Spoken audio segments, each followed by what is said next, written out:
Okay.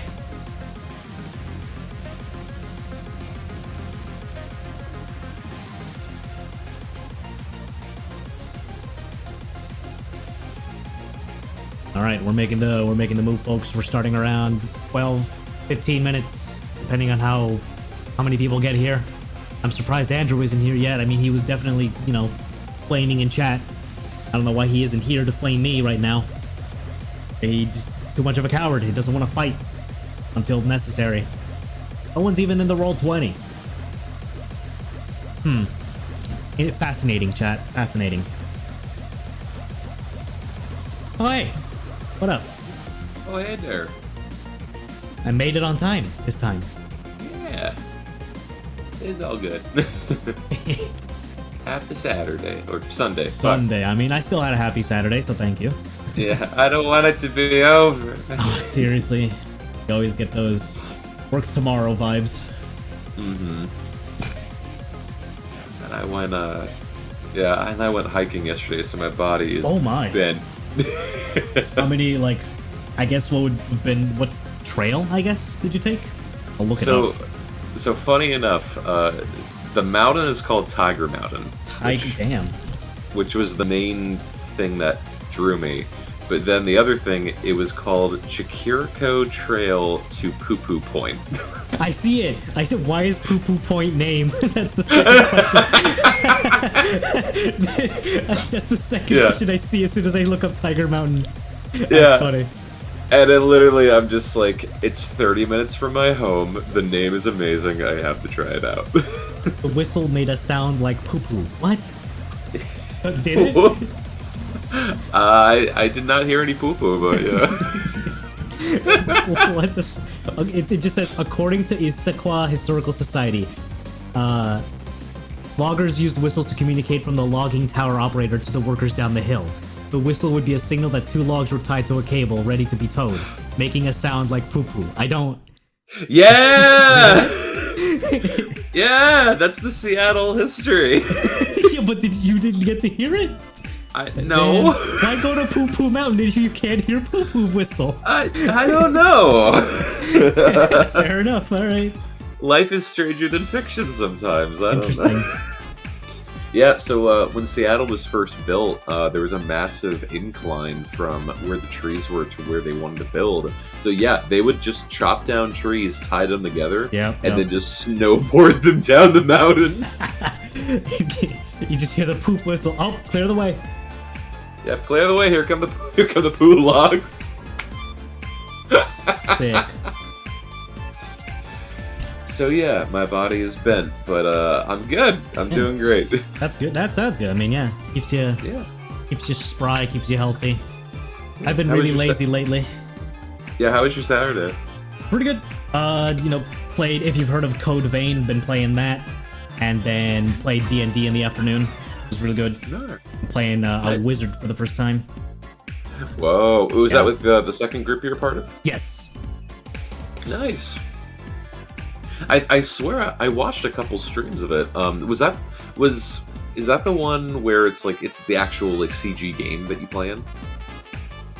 For D&D? Yeah. Or is that another? That was something else I'm thinking, because those we don't stream. Those were kept offline. Yeah. Gotcha. Okay. Yeah. I was a little bit confused, but it was still cool nonetheless. What do you remember that was CG? It seemed kind of like something like I know it wasn't Baldur's Gate 3. It wasn't that, but it kind of had a vibe of Divinity 2? Probably Divinity 2. Yeah, that must have been it. Yeah. It got really boring towards the end for me, but I don't know. Oh, okay. Unfortunate. Hello, Andrew. Hi, Andrew. Chin. Fuck you, Snow. What? Why? I did your sit-ups. It's already falling apart. He's just mad I didn't back him up in the bar fight. Hey, I am. You know what? That's Clyde's over here. He's smashing random characters we just met. You're a married man. Well, no, you're not. You are a monogamous man, Clyde, okay? I don't know. I might have a harem of tieflings at this point if I get them all out of fucking Santus's in servitude. You should, you should design your what is it, your mansion wherever it is, and you just design it how Clyde would want it, like have a harem of tieflings everywhere, and have like a giant California-sized king-size bed with like rose petals everywhere. Yeah, we'll see. I got the money for it. Well, it's not like I don't think it's like we built the house. It was already like property there, but I'm sure it can be updated, I guess. We built it in our minds, Smog. Yeah, true. We all built this house, technically. Tim, so about magical items that I could purchase, I take it I could probably get those after the following arc that we do. If we take another like what's it called? Downtime. Yeah, I'll admit there were updates I was supposed to make for all of you, and legitimately I meant to do it yesterday, and I passed out. You so. You were hiking. But yes, I guess the way we'll put it is it's like you ordered it, and they're like, this will take some time for us to get, but it is on the way. Evergreen, no.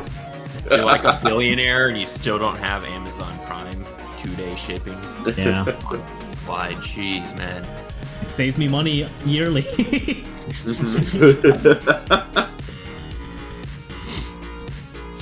Hello, Brandon. Hi, Brandon. I hope you don't have mic troubles today. What do you mean mic troubles today? I don't know. I think, did you have mic troubles last week? Or you had a mic change? I don't remember. No, I changed the mic, and I needed to check the volume on it. Oh, it was Discord troubles. It was Discord troubles that we had. Hi, Alan. Oh, yeah, that was it. That's an Alan. Fuck you, Alan. He's just mad he got his ass beat Can by you- 3. Can you turn, Alright, look, hold on. I could blow up that tavern. can You're you lucky turn I yourself up slightly, Alan? Are you able to do that? Can I do what? Can you turn yourself up? Just a tad. Maybe? You turn yourself on for us, Alan. Whoa. Hey man, I know we're in the Loose Ends Inn, which is now technically the Devilry, but don't need to fly off the handle that fast. We've got things to do. I'm surprised there's Baldur's something stayed the at night here door. now. Better? That at is all? much better, thank you. Yes. Yeah. Big news, because people had talked about it last week. Go on. My mixed create comes in. What's that? Oh, that's the mic company accompaniment thing. Yeah, it's the thing for the the mic. mixer, the audio mixer. Nice. Oh, okay, cool. I wanna upgrade my Blue Yeti now. I was using my like AirPods when we first started playing. How dare And I you got the speak Blue those Yeti. words. Yeah, because that was way back when it was like AirPads. theater of the mind. Oh, it was great, man. It was real in my mind. But then I got the Yeti because everyone else had Yetis. But now everyone's getting like $500 mics. So I'm just gonna get like the Yeti. It's so true. Jeez, guys, what do I? I mean, this is technically my Yeti. It's not my SC2200. Oh, it's not. No, I'm just lazy today. Wow. I have my Yeti somewhere. I just don't know where it is. It's nice and convenient. You just plug it in your laptop and it works. It's Yeah. big. I've also still got my XLR mics. Actually, it's back in its case. It's got a nice little carry case. And eventually I'll set that up so that I can have them both connected to my computer. Yeah, I just wish I had my XLR mic connected so when those 3 knights beat the shit out of Wanya Guest, it could have been in higher quality. Yeah. Hold on. All right, you want your bar to burn down, Tim? Let's do It's it. not his Let's bar. fucking fireball it. Let's firewall it. That was the best part. Okay, I could cast Immolation. Wait a minute. Fuck, it burned down the place. I can't believe- use I can't believe he still has Sanchez. morals. Yeah, no, I just didn't want Santos to get mad at me. 'Cause Yeah. we were technically in charge of providing entertainment and drinks and accommodation to the guests, which we Yeah. did very Yeah, well. We did That's very the well. exact statement. What do you think Santos will do if you destroy his property? Probably get bitched at. Yeah. I've been bitched at before. Yeah. Probably just get hired for another really difficult suicide mission. That says a lot that Wanya is willing to burn down an orphanage, but not a tavern. just don't want to get yelled at. I don't get sent to the principal's office. Look, I'm just saying, he didn't know it was an orphanage at the time. Did he care? No, but... Well, at least the fault lies with you and Baldrus, so that's okay. Mainly Baldrus. You know, if Baldrus wasn't a vampire, none of this would have happened. It's true. It's certainly true. It's true. It's true. We're this is like an intervention, Baldrus. Let's not forget who started all of this. Yeah. The board games, Kanye. The board games. Yeah, not even Gretchen. It was the board games. It was a stole, Spanky right? who doesn't even play. If he never stole those board games, I never could have become a vampire. Simple as that. I wish Spanky would play with us, man. Yeah. Hey, Jules. Wonder how things would How turn would I out. be introduced to the game then? I talked to him a little bit ago. Let's see. Does he regret leaving? He wants to play. He doesn't like playing virtually. He wants to play in real life. But I'm like, we live across the country. You live in New Jersey, Spanky. Oh, okay, that's why. I thought he was. I thought maybe he was still in the kit, but like, just invite him to your house for sessions, and then he'll get D&D via osmosis. Yeah, I wanted to run one when I was up there with him. He was having a housewarming party, but we might. The webcam's going away, chat. I want to convince everyone to for a weekend rent out like an Airbnb and No. then boo, boo, smog. It's so easy playing like this. I don't get it. It's so much better in real life. You don't have mic latency and lag. You know what? You know those instances where you're about to talk and we refrain, and we're about to talk and we refrain. You don't have that. That's in real just life. our characters being socially awkward and not interrupting one another. Maybe that's true, actually. Yeah. We do that in real life. You can Then I chuck a should bowl interrupt of, more often as Nasira. you can chuck a bowl of Doritos at each other. I would do that a lot. I'll be right back. Hey, virtual D&D's all I know. I've never actually played it on tabletop. So It's it's a different kind of fun. I It imagine. really is. Yeah. And I always recommend people head down to your local comic store and see, even if just for a day, just play a game in person. It's very different. I was gonna do that, but then you and Dylan were saying how all these horror stories. Say that again, Dylan. Digital smells much better. It does. Yeah. Yeah. Sure does. It's as good as you make it. No offense to the comic shop, but yeah, there was some afternoon just finished band camp stench sometimes in there.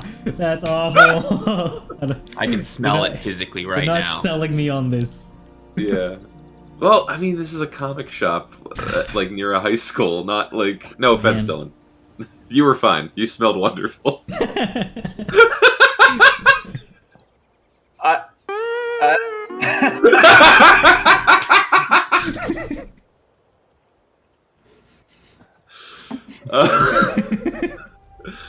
We're off to a great start. I'll be right back. Hold on. Wonderful. I didn't even come from the high school across the street. That's why you smelled wonderful. Yeah.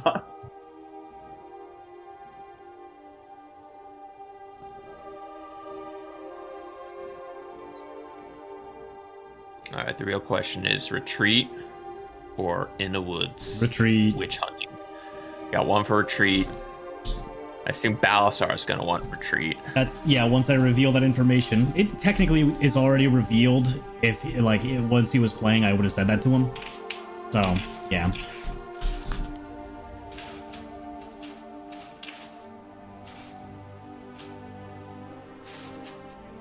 Yeah, I'm gonna be right back. I hope it's only these two enemies we have to fight. What if it's like a wave? It's just like another situation with the war dog where it just doesn't let us sleep. All right, I am back. Welcome back. I have a brand new snack box that came in this week. I haven't even opened it yet. What kind of snacks? It's the Boksu Japanese snacks. Mmm. I don't know those.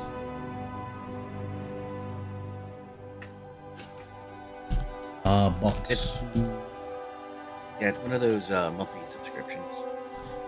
Nice. I see. Okay, cool.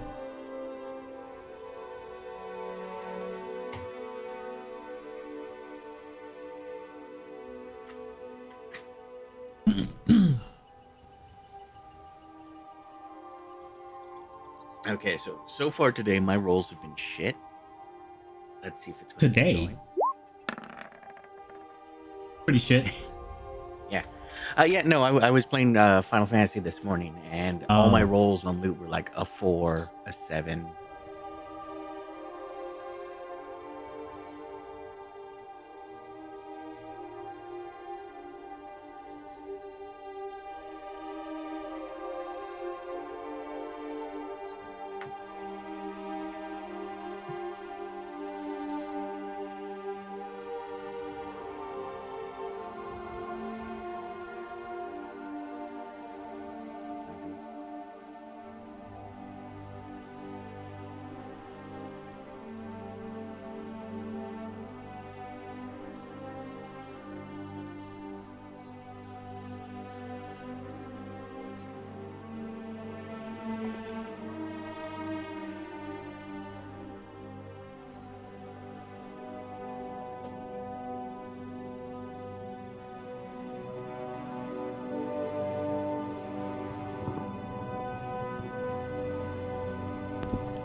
I am back. Welcome I back. am back as well, Timothy. Ooh. Ooh. I was like, why is my room so dark? I'm like, oh yeah, a light.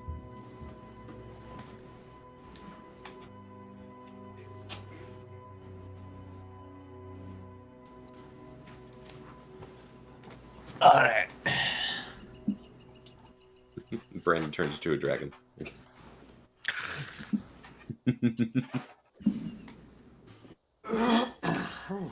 Alrighty. So I'm just about ready. I'm just still mentally waking up. But whenever we're good, yeah, we can dive right in. I was born ready. I'm ready. Let's go! Hey. Very enthusiastic. Just gotta grab my dice over here. Hold on. There we go.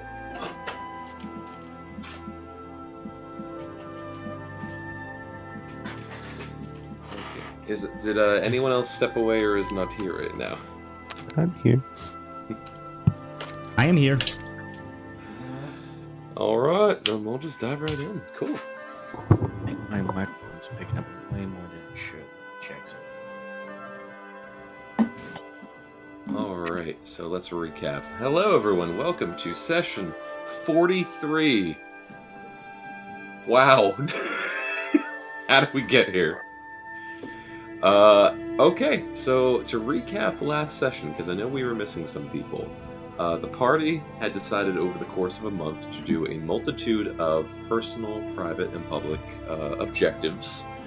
Some of you went searching for lost persons, some of you went out into the middle of the ocean, some of you performed some heist or some economic trading, and some of you just, did your own thing. Regardless of what you did, a month had passed by and you all reconvened at the Loose Ends Inn, where Santos has now taken over business control and expanded the business itself to accommodate more people and a wide variety of customers.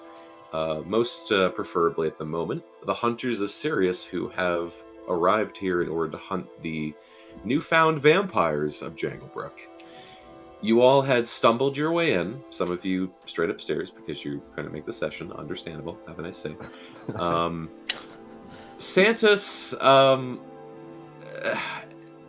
not that he doesn't enjoy the Loose Ends Inn, it's just not his vibe compared to the Devilry as much. Was a little overwhelmed from the multitude of guests and some of the rough house being played, and had asked all of you to caretake the inn for the night while he thinks some things over and takes care of two people that the party ended up eventually killing on accident. You all took care of the inn for the night with some lovely artwork that we'll all see in just a moment. One of you, Wanye Kest, decided to wager some money in a game of high-stakes polymorph, which he lost because the 3 other players tag teamed against him, which evolved into a hilarious brawl between Wanye Kest and 3 knights, which Clyde refereed. We'll say it was a tie. It was not a tie. Wanye won fair and square. Everyone had gone easy for the night. Nasira and Betya taking a watch at the start of the night. There was a small voice reaching out from the front door requesting to come inside, which Betya rightfully had suspicions of, but was still acquiescing a request. Until suddenly the door had been ripped open to reveal a rock, or a vrak, a demon and fiend from the abyss, sent by the Red King himself after Clyde had tried triggering a trial, but was hijacked by Orcus.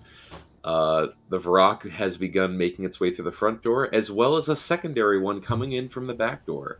So, everyone, I'd like us all to roll initiative.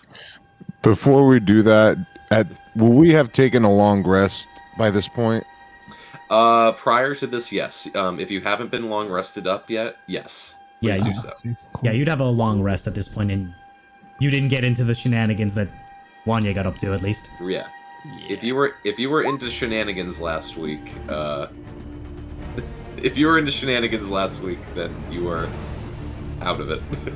Clyde was technically in shenanigans, right? Doesn't he have to come down without any armor on?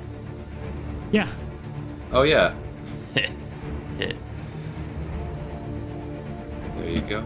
Now, the 4 of you that are still upstairs, you'll need, unless you can think of something clever, you'll still need at least a turn to get downstairs. So, although you're present there physically on the map, you are not present there. Well, that means we can take actions and bonus actions during that turn, right? Yeah, you can still take actions and bonus actions. It's just if you're traveling to downstairs, you're going to need some time. All right. Alright. I need to roll for these 2 shocks. I took off my armor. I only lose a 1 AC. Perfect. And in similar fashion, yeah. There we go. And Jules, what did you roll? 26. 26, hot, damn. Yeah, I have an 11 to my initiative. What? Feats, man. Feats an ability. That's what happens. You just take fighter all the way. Do you have the alert feat? Yeah. Same. Okay. Do I? I have a couple feats. Let me see. Yeah, I got dragon hide, so I don't need armor, and I got alert, so I can get movement and shit. Hell yeah. I can't be surprised. That's really nice. I love fire just because of that. You just take the feats whenever you want. Yeah, I find that at least through this campaign, alert has been great for Galasar, and mobile was great for Ubo. True. And let's not forget about your greatest. This is not its actual name, but I like to call it the "I'm a fucking bear." That is a good feat. It is. Oh yeah. Where is Sora at this moment in time? In Sora your bedroom. Yeah, with you. So. Okay, cool. And I have Sora right here with you. I like the thought of us trying to get a bear up a spiral staircase. We've done it before. Sora's well trained at the very least. Mm-hmm. Yeah. And Tim, I know we kind of discussed this, but I don't know if we went into detail about having given Sora armor. Yeah, we have discussed it. During my time with what's his face.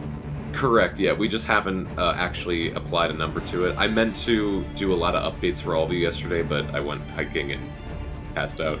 So yes, I but yeah, for sake of brevity, I'll get some. I will address all of this for you guys. Cool. Alrighty, but nevertheless, top of the round, Balasar, you were up.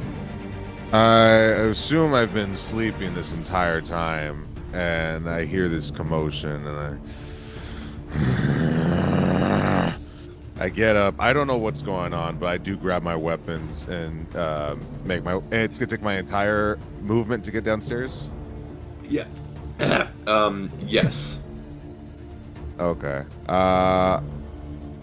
Yeah, I get down. Just gonna put. For now, I'll put you guys actually over here, just so it's out of the way. There we go. Okay. So I get down. I'm trying to decide if I should bring Sora with me. No, Sora sleeps. I get up like a. Yeah, I get up very disgruntled. Like I'm just gonna go shut that where it is up and come back to sleep. Sora doesn't really come. Sora doesn't really come with me. But as soon as I'm down.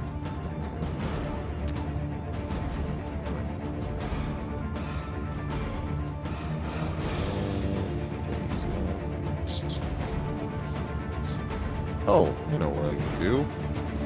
As soon as I come out and I see these things, are they on the ground? Yes, they are on the ground. You see the one to the right of you crawling in through the back door. It's this very defeathered, bluish, dead-skinned looking bird, just like staring at you with these like hollowed-out eyes. And the one near Betya is actually hanging above the door with its head poked down, staring in. Yes, upon seeing this thing, immediately threw a dagger at it. Alrighty. Is Jules' mic kind of going robot-y for anyone else? It is for me. A little bit, yeah. Is it? A tiny bit. Sound yeah. bad It's right now? not It's super terrible. It was good before, but it just started happening. Hold on.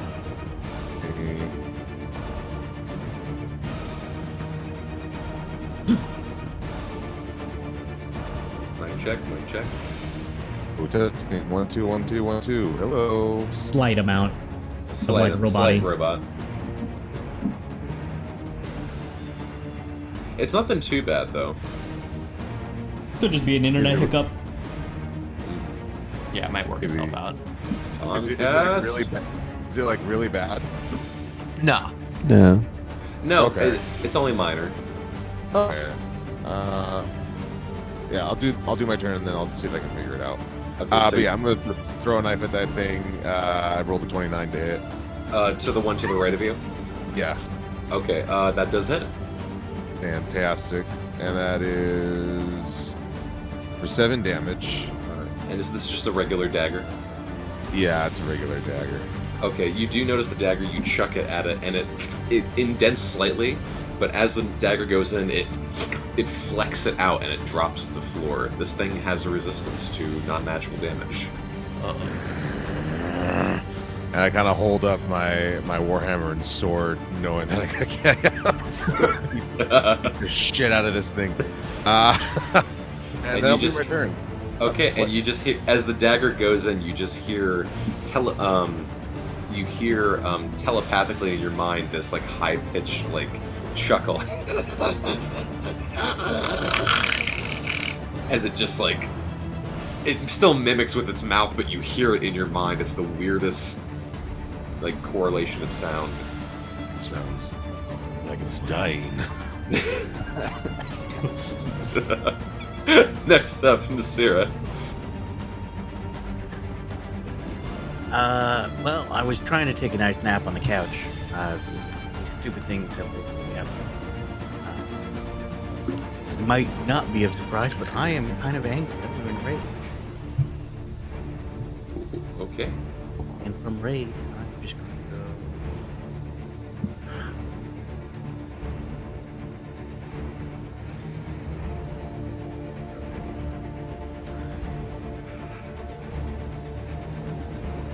You know what? Heck with it. I'll use my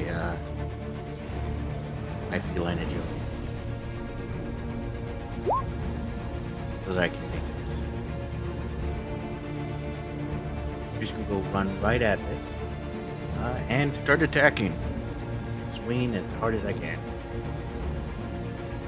Okay. So, first attack, second attack. What the fuck? I can't remember the actions I have. off the top of my head. I It just feels think- like it's been a long time. Right? It's been a hot minute. You rolled damage, not attack. Yeah. Is it rolling damage? It just Yeah. damage, yeah. Oh, okay. Ignore the damage. Yo, game, attack. Oh, that's probably why I clicked damage, not. Yeah, there you go. NTC. Okay, let's try this again. First attack, second attack. I don't know if Nice. it rolled both. There we go. Both do hit. Excellent. Do I have 2 extra attacks or just 1 right now? I'm trying to check. Extra attack. Nope, just 1. So then I'll use my bonus action. A bonus attack.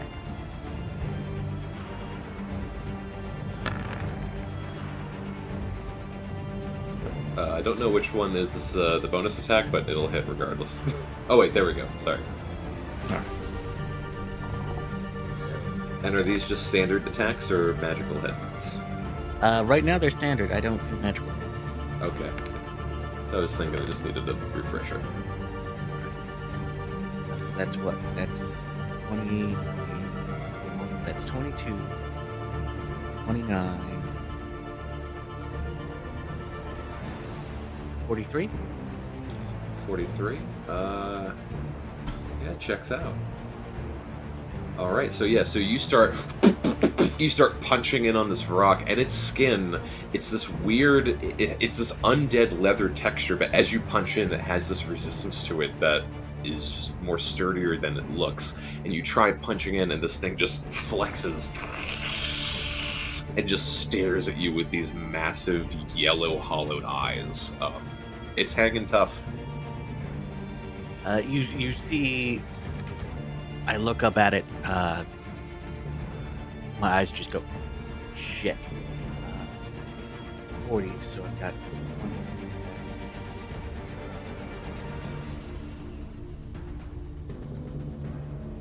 Now I'm going to stand my ground Okay. because I'm like, shit. But out of this party, the person I like most right now is Betya, who's right next to me, and I'm like, if I run, it's gonna focus him. He's okay. I will be fine.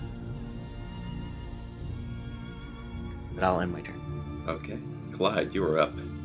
Clyde lazily gets out of his room, thinks to himself, ah, shit. Yeah, this is my doing. I better help. Where are you going? Didn't hear that? We're under attack. Just stay in here. He'll grab his book, tear a page open, and activate his transformation as an Okay. action. So like as the door's slowly closing, there's like probably like a disgusting like sound of like tentacle wings sprouting out of him as he starts levitating towards the staircase. If I make it to the staircase, I know I can't make it down. Can I still see Balasar from up here? I'd say yes. Then I will use my bonus action to give him Bardic Inspiration. Oh yeah. Bam. Malasar, go ahead and hit him as hard as you can. I got some good news about Malasar to tell you tomorrow. Why is everyone talking in my head? That was out loud. That was out loud. It sounded echoey like it was. I did some finagling with the transformation voice. And Get out of my head, man! I'm shouting at you from right here. Oh, Looks up the stairs. it's so weird that these stairs are just a chamber. And that's my turn. Okay. Next up are the rocks.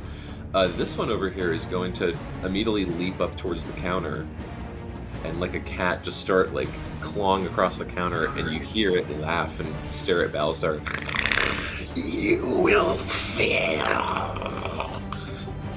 My menus. Yeah, oh yeah, the menus are absolutely destroyed. No! And it's gonna stand, it'll go to about right here, and in this moment you just hear, you see the few feathers on its neck extend out. as this ear-piercing screech bellows out from it. I need Nasira, Betya, Balasar, and Clyde to all make Constitution saving throws.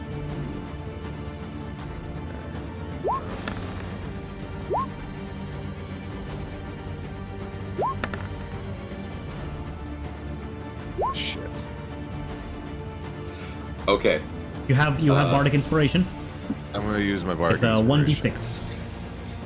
Yeah, that's my best option right now, as far as I know. Best option for me. Okay, well, we'll see. Okay. So 15. Yeah, 15. Okay, you got lucky. So the only people who Okay. fail are the only people who fail are Betya and Nasira. This screech echoes out from it and literally has a vibration effect where some of the furniture in the room shakes and the menus start flying off from the counter. Nasira and Betya, this hearing immediately goes through your being and your ears spit out blood. As both of you, till the end of the Vrock's next turn, are stunned. Oh, shit. Damn. Damn. Like I said, I'm rolling shit today. That was a 2. Alrighty. So at this point, the Vrock in front of the two of you, it's going to do two things. The first thing, its claws extend outward and look at Nasira.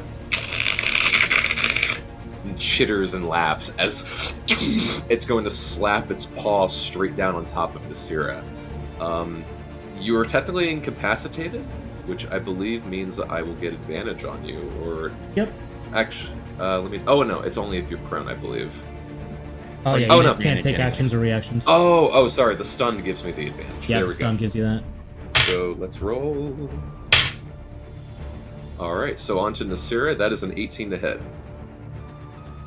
18 hits. Okay. You are going to take. There we go. It's demon time, everybody. Oh, you got lucky. Only 5 slashing damage. All right. There we go. And then it's going to look at Betya and stare up at Clyde and Balasar not affected. Our king sends his regards. It's going to grapple Betya and start flying away.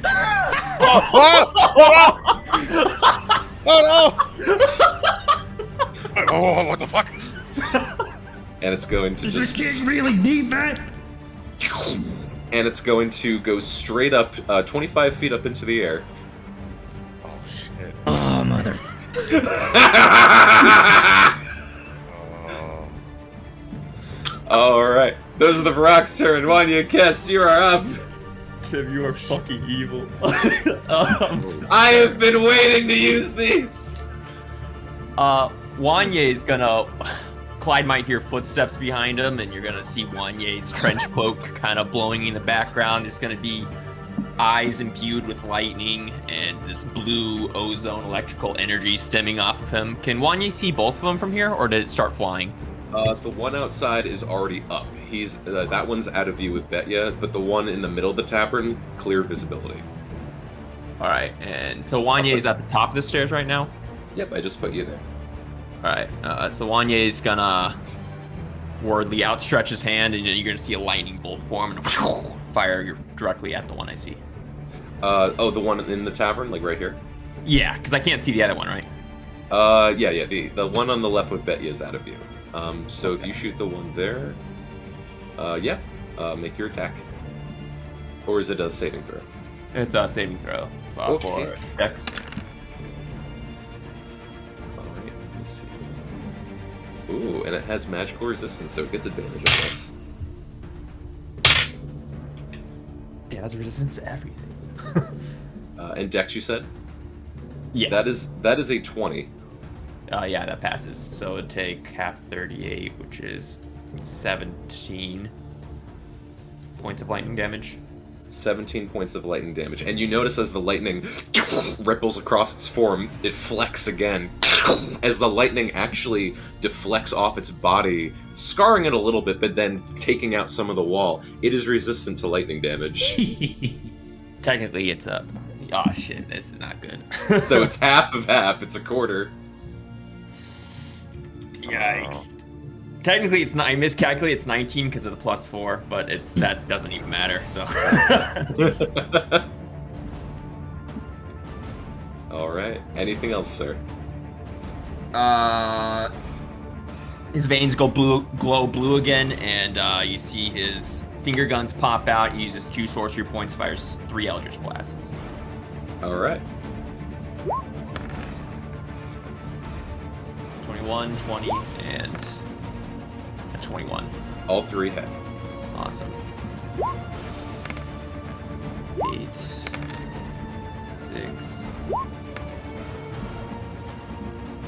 So 24 total. 24. Okay, yeah. And these all connect pretty well as the blasts go out. It starts bellowing on the ground as some of its black ichor blood just stains across the orange carpet. And my turn. All right. Bet ya, you are stunned. Yeah, what's your point? Want to fight about it? Yeah, unfortunately, yeah, you cannot take actions this turn. Or I move. can't take actions, I can't take reactions, I cannot move, I'm incapacitated, I can speak falteringly, I fail strength and dex saving throws, and any attack rolls against me have advantage. However, it says nothing about me not having a bonus action. That's fair. Bitch. Wait, what? Yes, you may take a bonus action if you wish. Alright, I am going to cast Sanctuary on myself. Alright. I cast self-destruct.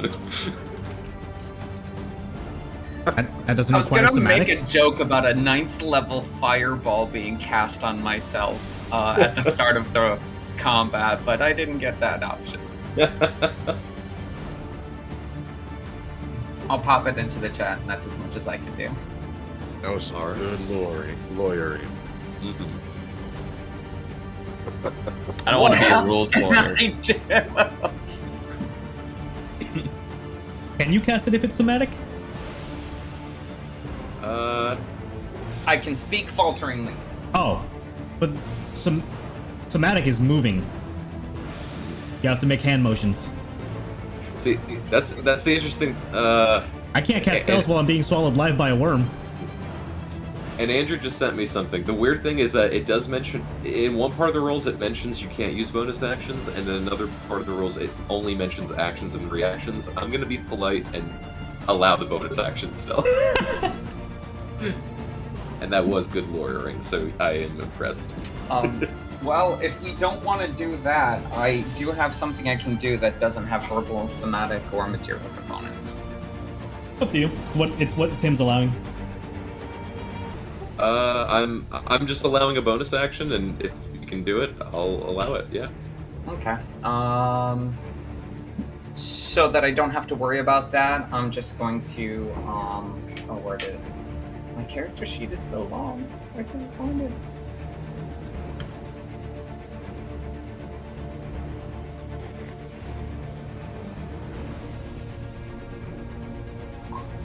I'm gonna second win myself.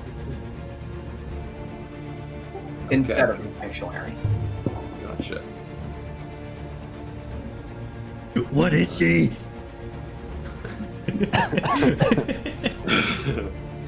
Yup. And that's my turn. No sanctuary, yes, second win. Okay. So that is Betya's turn. Baldrus, you are up. To be a fair rules lawyer, I do believe that I am taking poison damage over time, correct? Oh yes. Thank you for reminding me. I was so tunnel visioned. Is it at the start? At the start of your turn. Okay, so yeah, so starting out, you take 1 point of poison damage.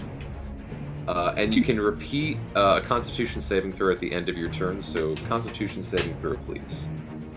Is that one of the ones I have? No. Strength and Dex. Mm-hmm. So you're good.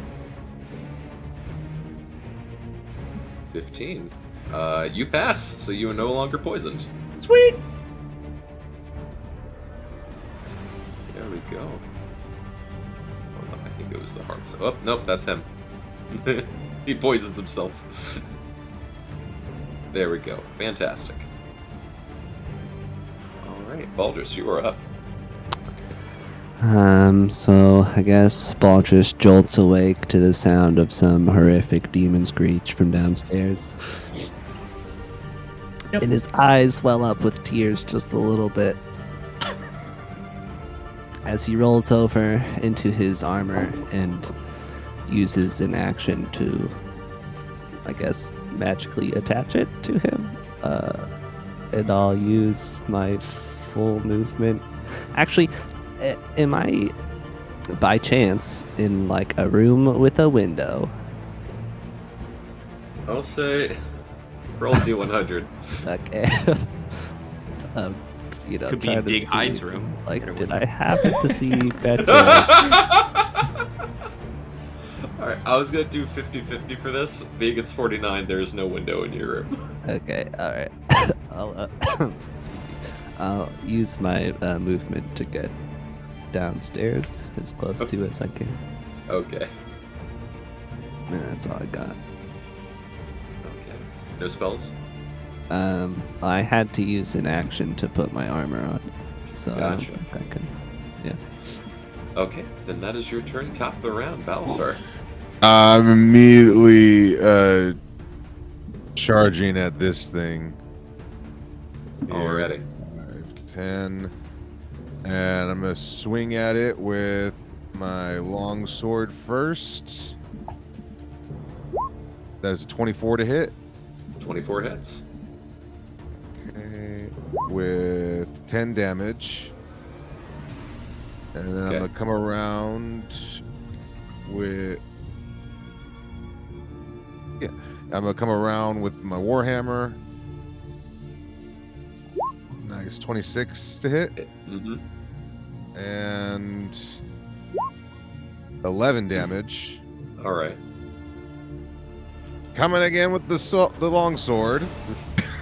Okay, that's 14 to hit.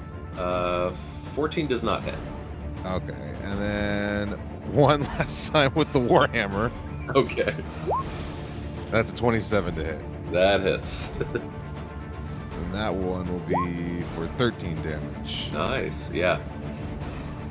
Yeah, so I immediately just charge in and just start swinging away at this thing. Yeah, you knowing this thing is quite hefty and powerful in its own right, you just immediately wail in a flurry of attacks to just take this thing down as fast as you can. It's still hanging on. It's definitely bruised now, especially with this round, but it's still hanging on. And that was action, that was movement, that was bonus action. Yep, that's everything. And that is my turn. All right, Sarah, you are stunned, I am stunned. and I believe your rage would wear off since you don't have the ability to do something with it this turn. Unless she took damage. Which Nasir did the previous turn. But I did. All right. Fantastic. Anything else?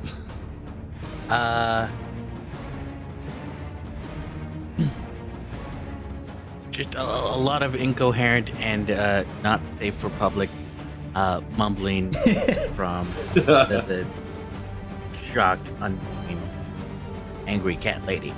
Gotcha. Alrighty. Next up is Clyde. Clyde flips through pages in his book and gets frustrated. God damn gibbering voices, make yourselves useful for once and help me get her back. He will cast as a bonus action Spirit Shroud. And you will see screaming spiritual faces. I have to cast the, this isn't damage yet. Screaming spiritual faces begin to pour out of basically every orifice of his head. And they will eventually form up around his wings, making a sort of spectral cape. And then I will move my full movement plus dash action, fly out of here, and use up to 60 feet of movement. If I can, will I be able to get within 10 feet of the creature in the air? 60 feet of movement, you said? Yeah. Let me see. So if you get out here with a dash. With a dash. Yes, absolutely. Okay, I stay within 10 feet of it. Mm-hmm. And you're just barely, like, you just had enough. And the floating spirits will sort of latch on, reducing its movement speed by 10 since I'm near it, once it starts its turn. Okay. That's my turn. All right. Okay, fantastic. All right, next up are the Vrox. Okay, they're actually going to do similar things. So this one's actually going to step closer down here. Still locked with Balasar and moving to the side.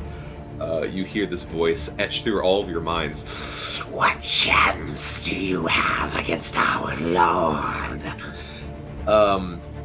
And both of them are going to do the same thing.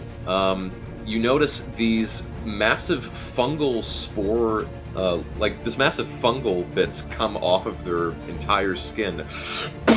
And these noxious clouds of toxic emanates out from both of them. I need literally everyone to make a Constitution saving throw. Other than... Oh yeah, Nasira too. 21. 12. Damn! Hot day. Alright, the only one who failed Oh no. was Wanya Kest. Is Wanye like about this close to Baldrus? Actually, Yeah, you both would be at the staircase since you started up in their rooms. I'll say yes. Baldrus will reach a hand out, similar to the thing with Balasar, and he's just gonna sort of cup it over Wanye's mouth, and I'm gonna use Flash of Genius to add +5 to his roll. Okay, that's what did it. All right. Yeah, sure thing. The entire room now, all of you pass and do not get poisoned by these spores. But the entire room, you notice the carpets, the tiger rug, the chair, the wood, you just see everything decaying immediately and dying. Everything in this room ages by at least 30 years, as far as quality. My flowers! This is some nasty ages? Yeah, it's pretty nasty stuff. I'll be right back. Alrighty. And then the only other thing that's going to happen is the Vrock is going to keep flying. And you just said minus 10 speed, right? Yes. Okay. So it's only going to go up... It's going to go up another 20 feet. Because these boys are actually pretty quick. But okay. So it's 20 feet away from you now, Clyde. Wanye, you're up. Works for me. Alright, Wanye's immediately gonna take out his finger guns and fire 3 Eldritch Blasts at the one right in front of it. Okay.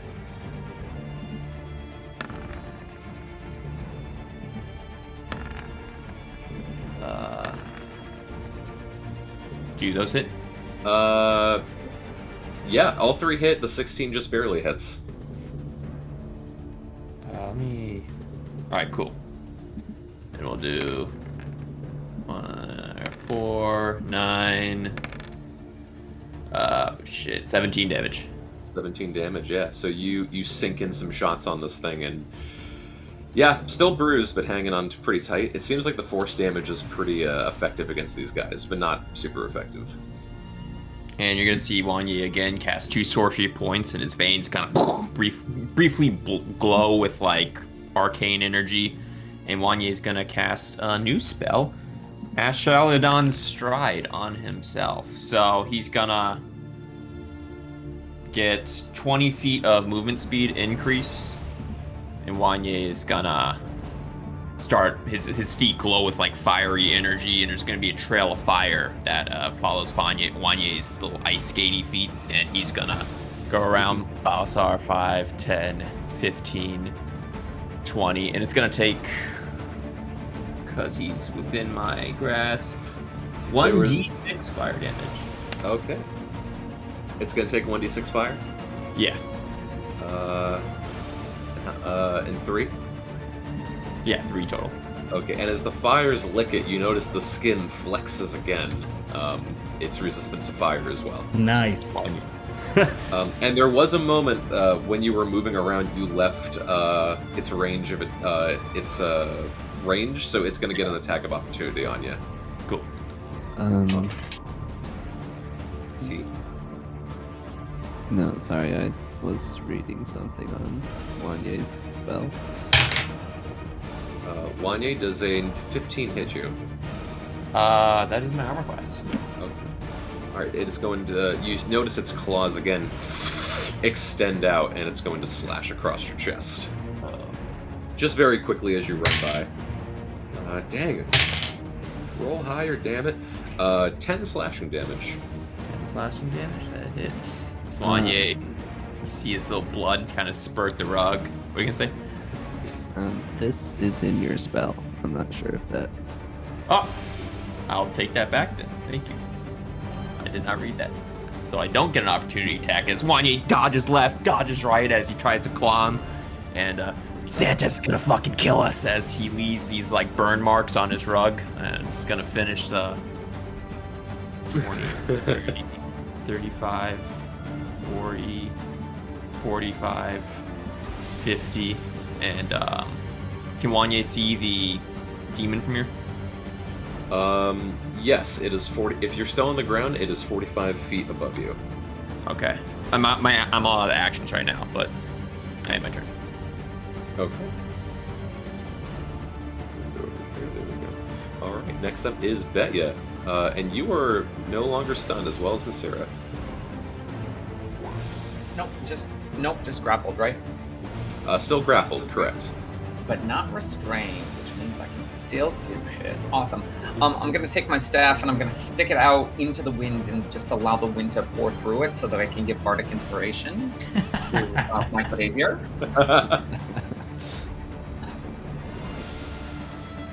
And then, just in case, I'm going to use my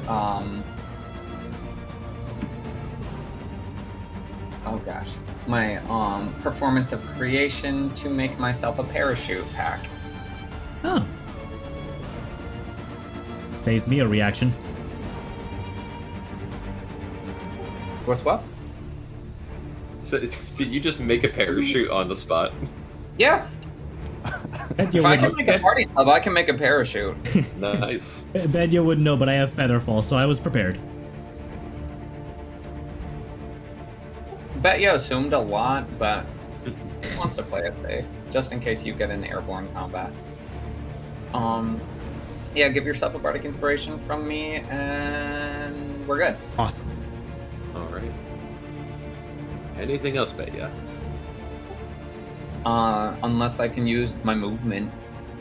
No. Thought so. Unless, can I contest the grapple? Can you contest the grapple? Technically, yes. It's an action.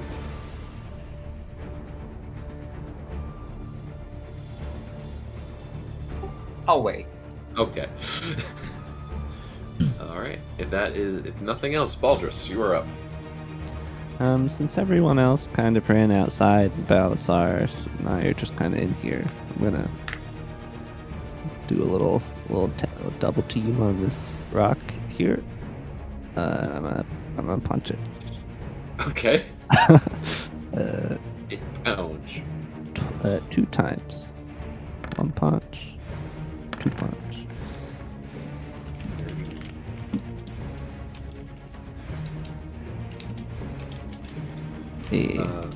Sorry, I had to look at something real quick. So 24 and 31? Yes. Those hit. Okay. For 14 and 11 thunder damage. Right. And funny enough, resistant to lightning damage, not resistant to thunder damage. Hey. Thank goodness. So you wallop up and you just sock him straight into the behind, and also maybe another into like the hind leg, and you hear this crack as it screams out. It's looking pretty bad right now. That's good. I'm glad. We're gonna say, for thematic's sake, that Baldrus is allergic to all the silver weapons in this inn right now. Yep. Oh, 100%. Yeah. But I think that'll be my turn. Mm-hmm. Yeah, Baldrus, yeah, just because you weren't here last week, I didn't get to say it. You are literally in a pollen box right now. Yeah, that's handy because I feel that way in real life. Really impressive role playing, Alan. Well, Yeah. Thanks. All right. Well, You're in like an actual box. No, because there's silver, because there's vampire hunters here, and Baldrus is a vampire. He's basically in a pollen box where it just gets silver everywhere. A building is just a really elaborate box. Gotcha. Wait, would I be affected by that because I'm a werebear? Not as far as like maybe you might get a sniffle, but okay. it's more so like the actual attack of silver weapons damage you harder, not so much like being physically around it. Gotcha. Okay. Let me see. Yeah, Baldrus is just having high sinuses right now. All right, Nasira, you are up. What? Oh, sorry. What the heck? Sorry, I thought I was still on Baldrus. My bad. Balasar, you're up. Okay. I'm gonna go back to what I do best. I'm well on this thing. All right. Oh, 2 hit the longsword. One's a 19.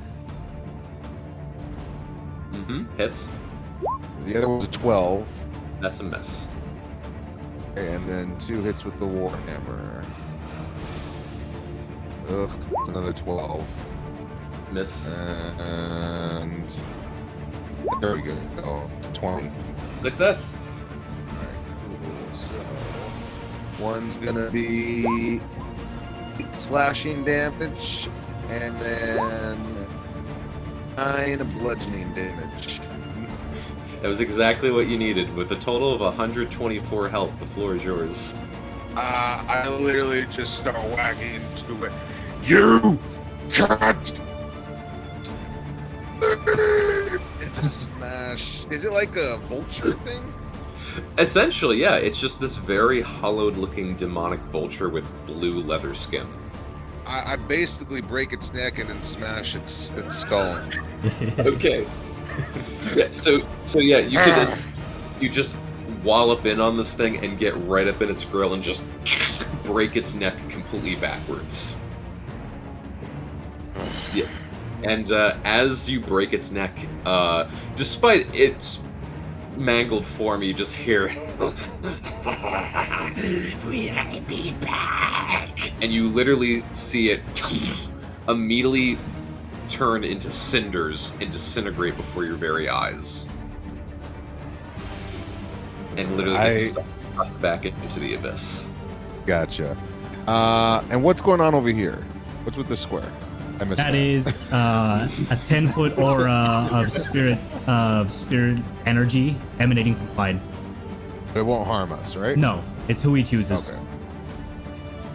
15, 20, 25, 30. And I'll end my turn. Well, what's going on up above? I missed a bit. Yeah. So Betya is still grappled by the Vrok. The Vrok is now flying straight up and 45 feet in the air. Okay. Is it near a window? Yes, but technically it's pretty much just above the roof of the building. So it's okay. Yeah, it's getting pretty high. Sora like leap out the window and jump on. But that doesn't seem like a solid plan. It's awesome. above the window. You know, seems like a solid plan. just for the hell of it, roll a It's the D100. fucking favela mission in okay. Modern Warfare 2. Fucking ragdoll bear just reaches out. Let's see. Because 65. I'll allow one attack as sword bursts through a window. Oh, hell yeah. Hold on, let me pull up her stats. Yeah, so not a multi-attack, but just one attack of your choosing. That's cinematically, that's fucking awesome. Yeah. I whistle and then I kind of growl and bear. Out the window.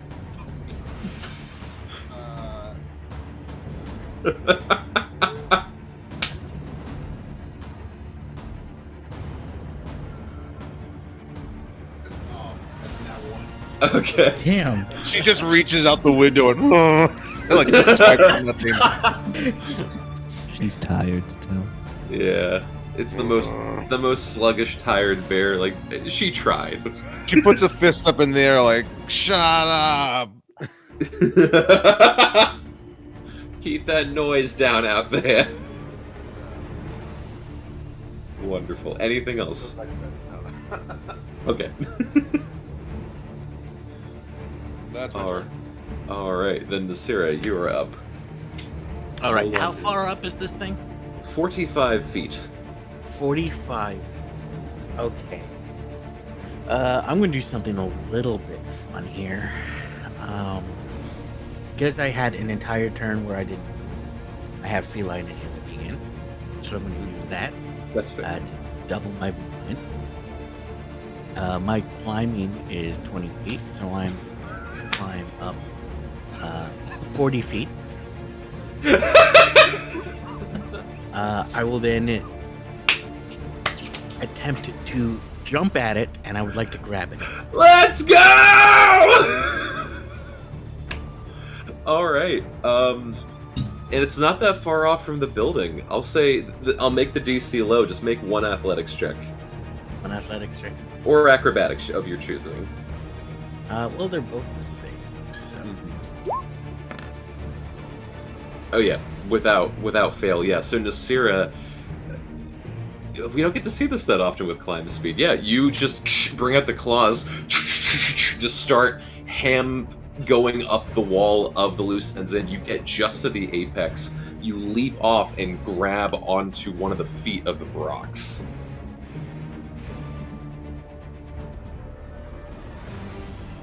So yeah, do as you will. All right. Well, I have it grappled. And the grapple is one action, correct?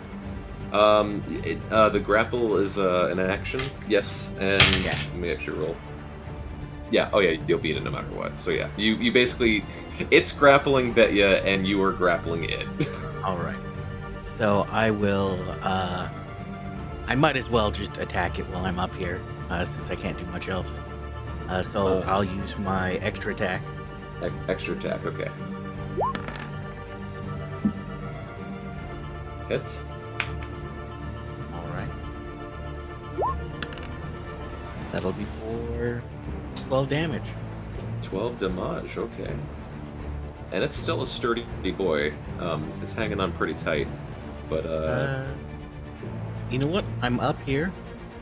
I don't know what's going to happen. I'm going to action surge for 3 more attacks. 2 more attacks. Yeah, 2 more attacks. okay. Because action surge only gives me the attack action back, right? Yeah. Just making sure. Mhm. Okay. So 2 more attacks.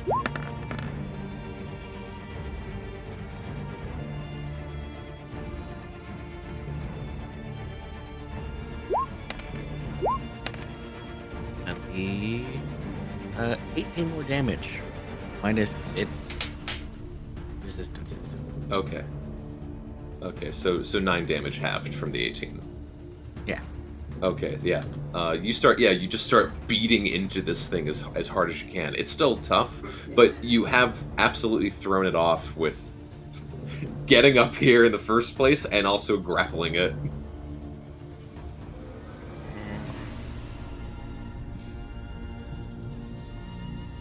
I'm going to put this in there. Won't affect it until my next turn, but... shoot, no, ignore that. Don't roll damage. Just that do it. There we go. All right. That your turn? Yeah, that's my turn. All right, Clyde, you're up. Alrighty. I will fly diagonally over here, but still get within 10 feet of it. Okay. Just flying up and diagonally. And I will cast Eldritch Blast. Eldritch Blast, okay. I will add the inspiration die. How much is it, Petya?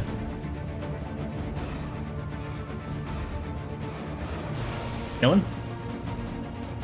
Betya? I want to say might be 1d6. Because I don't... There are like 5 multi-classes in too deep. I was gonna say, I want to say 1d6 as well, but I'm not sure. Okay. Yup. So does a 15 hit? Does not hit. Damn. 2 more shots. 22. That's a hit. Alrighty. I knew that +1 AC would come in handy for it. So it deals 14 force damage. Oh my. The spirits cling onto the blast, dealing an extra 9 radiant damage. 9 radiant, okay. And I trigger plus 13 necrotic damage from ASMR form. And then I fire one more. Then I fire one more time. Hot damn. 18. 18 hits. Oh, thank God. So that 2 force damage. Is there over here? 2 force damage. Okay. And 10 radiant. Damn. I was loaded. Yeah, Clyde just laying down with the shotgun, just laying into this rock, completely distracted by Nasira, and also trying to figure out how to juggle Betya in the middle of all of this. It's looking absolutely bloodied and rough now. Did it look like the necrotic damage didn't go through? The necrotic damage went through. Holy shit, okay. Alright, that's it. Alright. Next up is the rock. So it is 45 feet up, which means you are 35 feet up. Yep. Okay. And it has Alright, minus 10 movement speed. Okay, and the Vrock at this point, it's going to go up 10 more feet. Just 10 more. Oh, and you just hear this voice, "This has gone on long enough," and lays out another ear-piercing screech. They both only get 1. This one didn't get its chance. I need... And it's also going to completely let go of Betya at this point. I need Betya, Nasira, and Clyde to make Constitution saving throws. Could I use a reaction to cast Featherfall first? You're not falling yet, technically. Actually... Yeah. If it dropped Betya first... I'm gonna say I don't know. Well, I think you need to... You take the reaction when a creature within 60 feet of you falls. I'm trying to think like I'm thinking it would do this like at the same time. Yeah. That's what I'm trying to like. In that turn, I have a follow-up question. Oh boy. All right.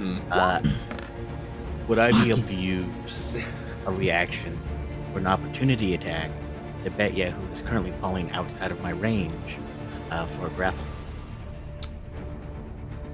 I will allow that actually. So yes. So yeah. The shriek goes into effect. Nasira is the only one not affected. Dylan or Betya and Clyde will begin falling. Nasira, make a...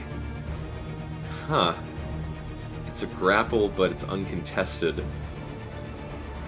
I'll just say make an athletics check just for the heck of it. It'll probably turn out fine.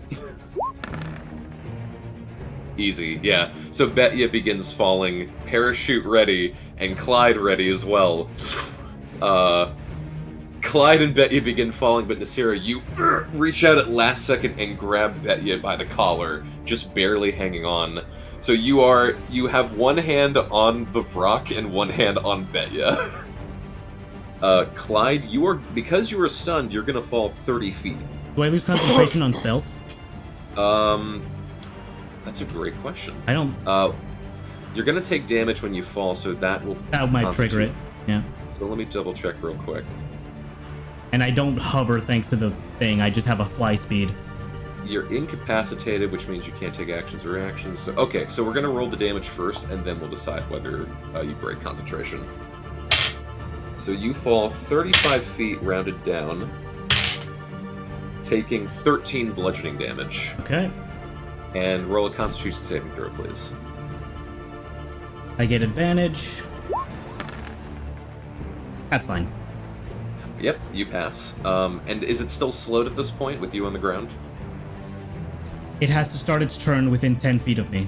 So, at the start of its turn, it was slow, so it still doesn't get the 10 extra movement speed.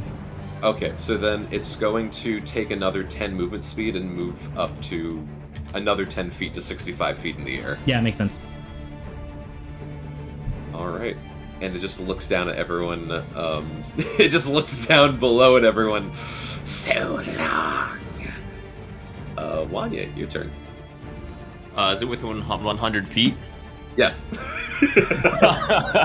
Wanye is gonna take a finger gun and his veins are gonna glow blue with arcane ozone lightning energy. And then he's gonna spend a sorcery point, and you see the blue in his veins turn to, let's say, thunder, white thundery. And you see static coming off of me, and he's gonna fire a lightning bolt directly at it. With that does thunder damage. So that'll deal. That's a dexterity saving throw. Lightning bolt. And is that a line? Yeah, the straight line. Would this also hit Nasira and Betya? Probably. It's 5 feet wide. So he would try to... He has Spell Sniper, if that lore-wise helps. But it could hit, but I don't know how big this thing is. I'll say... what do I want to do? This has been fun. Roll a D100.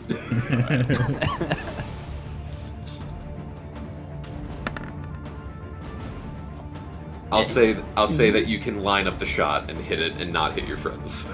Let's fucking go. All right, so Dex you said? Yeah. All right.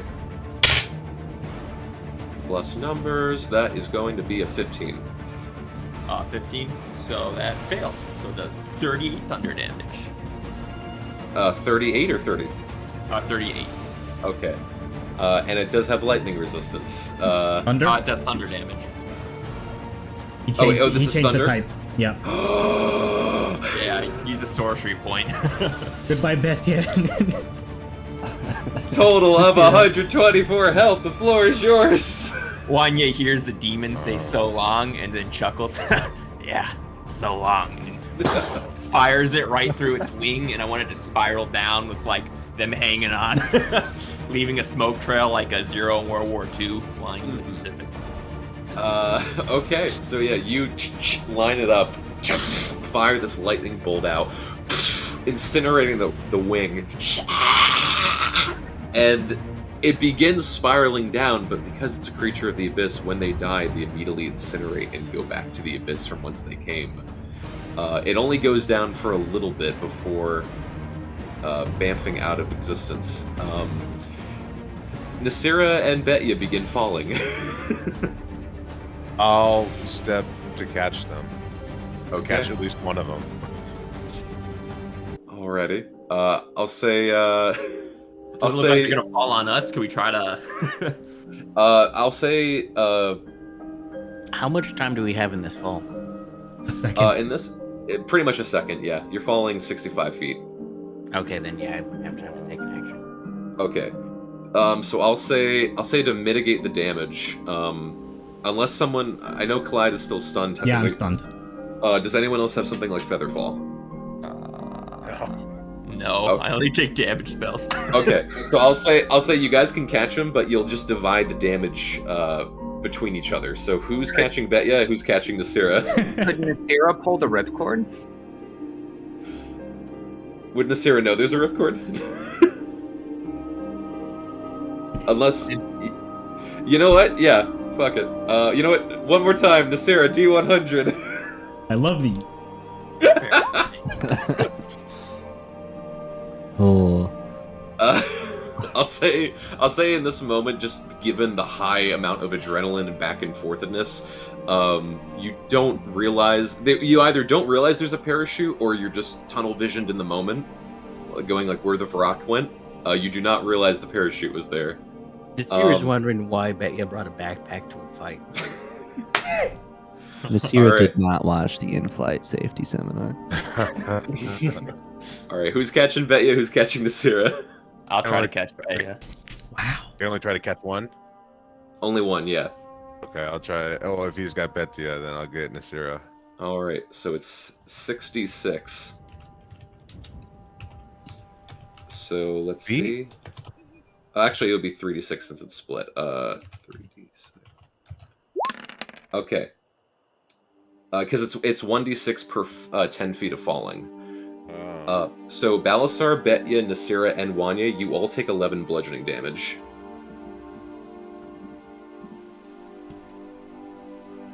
Upon catching Betya, Wanya, he just kind of quickly holds her for a second and then just kind of throws her off and tries to maintain his composure that he just saved an elf's life, kind of. She's still stunned, so she falls limply to the ground. He's just like brushing dust off. He doesn't notice. And the parachute pops.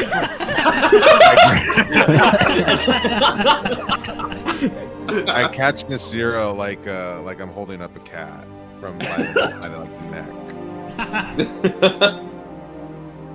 Nasir's thankful, but the arms are crossed, and there's just this little. I hate this. I slowly put her down. I pat her on the head. Bang a gong. Wanya's gonna walk over to the ashes. Did it appear to leave any ashes? There are some ashes left over. This one, the one that was in the middle of the tavern, there absolutely is a more defined pile of ashes, only a little bit. The one that fell from the sky, the ashes swirled about and spread everywhere. Wanya's gonna take a handful and kind of run it through his fingers. What the hell were those things? Big birds. Good now. I head back upstairs to go to bed. Classic mouse. All good, ladies. I'm going slowly just in case something piques interest. Clyde, you recognize those? I mean, you're part of the abyss and whatnot. I ain't a part of it, but You got a skin book. That's like the same thing, right? they went back to it as far as I can tell. One said they'll be back. I don't know when. Hopefully not tonight. Are you still in your like ethereal god form? It takes a minute to wear off. It's a little unnerving to see these like tentacles lapse onto the Oh, and there's still trails like on the rug. there's still like slightly screaming like souls pouring out of the wings. So like He'll- black ooze coming out of your eyes. It's coming out of his like basically every orifice of his head. Ah, wow. Question. As I get to the base of the stairs, I lead over and I'm like, you gotta work on that, Clyde. He'll stop concentrating on that and let the wings run its course. Yeah, thank you, Clyde. How long is the stun lasting for? Just a round. Just around. Yeah. Just around, okay. I was gonna say if I got the door Betya's open. still not moving, I'm gonna pick Betya up in the parachute and just take her to the couch. She mad him just came down and picked her up. Everybody just left Betya on the ground. I'm just like, I was like holding the door open, just kind of waiting. I do love the parachute flying out. Yeah, that's good. All right. As you drag Betya or carry Betya across this now like horribly stained room of fungus and poison, and just lay Betya down on the sofa with a parachute sticking out. You guys think Sanchez is gonna buy the whole, demon infestation ruined his new bar, or Well, considering demons definitely attacked Breaker's Run recently, yeah, probably. I mean, at least only one room. Yeah, it could be worse. The I'm menus is the true tragedy. I'm sure he'll just think it's some, rowdy patron that we took care of. Just like any other night. Those flying bat rock creatures, they said they would be back. I specifically remember that. You guys think they meant like in the short term or the long term? Or is this just because we need constant problems? I'm hoping best case scenario at least tomorrow. We should definitely take up watches during the night. I do not trust these bat demons from hell. Yeah, they already said they'd return. Do I feel anything from my icon? You feel something tingling. I'm gonna try to contact him. Okay. So yeah, there is this moment where you're able to focus in the environment around you, and you feel the room shiver and quake, and an illusion form of your icon appears before you, Clyde. You fared well, all things considered. Yeah. We're gonna expecting more of that anytime soon? Any interruptions from outside sources? Yes, I am afraid so. Are they gonna let us rest at least? They will try to interrupt when possible. However, tonight should be safe. That's comfortable to know. Let them keep coming. We'll kill them all. Be careful, Clyde. Not all tests should be taken. Speaking of test, what is it that you wish to know? And you are allowed one use of Eldritch Knowledge. Because you technically passed the test. Alright. What secret does the Emperor of the Romalian Empire have that would have him dethroned, if made public?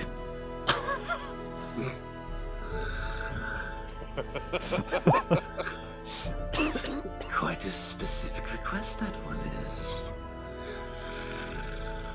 He smiles. Are you hoping to take to the throne yourself? Not myself, but maybe a change of pace would be fun. Very well. Simply, there have been many innocents died because of the lizard folk invasion. Some of those deaths may dethrone him.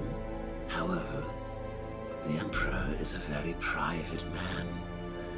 Simply his face being revealed, an illustration of his face being made public can dethrone him.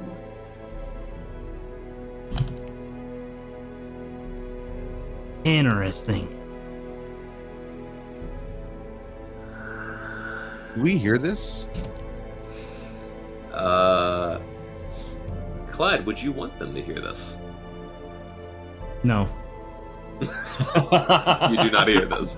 Do we? What are we seeing? Clyde is Clyde sitting. just like Clyde is sitting Black down. ooze coming out of his eyes. Clyde is sitting down on the chair I'm not kidding. in a trance with a content smile on his face. If you would try to rouse him from the chair or get his attention, he would not.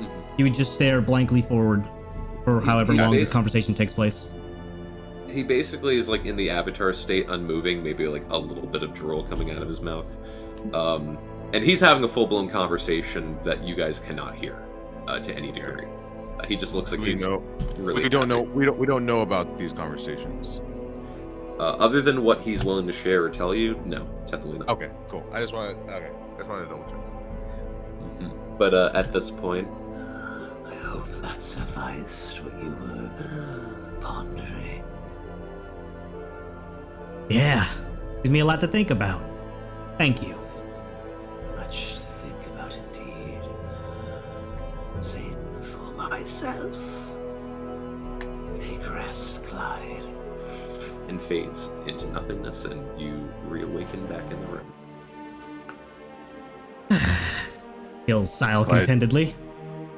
Did you just like zone out or fart? What just happened? You got a little drool right there, right around the corner. He'll wipe it like off. a weird Had a little smile on chit chat your with a good face. friend of mine.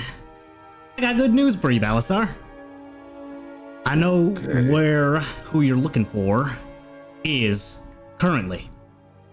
Their name was Malasar, ain't that right? Yeah. Well, Where? And I start stepping forward. they're currently holed out in retreat right now. Hosting doors, as it seems. We ride out tomorrow. With Wanye's help, could probably catch him before he gets away. I've been to retreat in a while. Jeez, feels like ages. In about a year and a half. Quiet. I'm like quiet, and I'm just kind of. You can just hear me breathing. I'm like just taking it in. Good. I turn around and I walk upstairs. That seemed foreboding, didn't it? I need some closure. As far as I can tell. I'm glad to give it to him. Are we like allowed to be in these places? The You mean cities? like the chairs? No, I mean like, the cities. Probably not. If we get spotted by high officials and Well, I reported mean, back. we kind of Yeah, it won't be good. No. We're supposed to be dead men walking. we can take disguises. I Although they have- probably won't recognize us, right? Not as we don't cause too much of a ruckus. I might have something I can work on before bed. That would be helpful. I was thinking we'd probably be able to send those mercenaries out to the keep tomorrow, just to scout it out, while we head to retreat, and come back here and report, and do our business there afterwards. Can you keep in contact with them somehow? Maybe have them sign your little flesh book? Yep. So, I'll get one of their names on there so we can keep in contact. Good idea.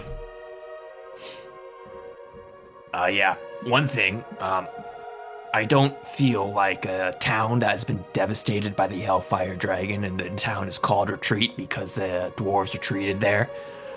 I feel like if another Hellfire Dragon came and flew to the town, they might get concerned. Do you guys feel that? So We just I need to feel, fly in within a certain distance. We can walk. We can at least fly close and then I walk. mean, I can teleport. There weren't that many mishaps last time. It's still a risk.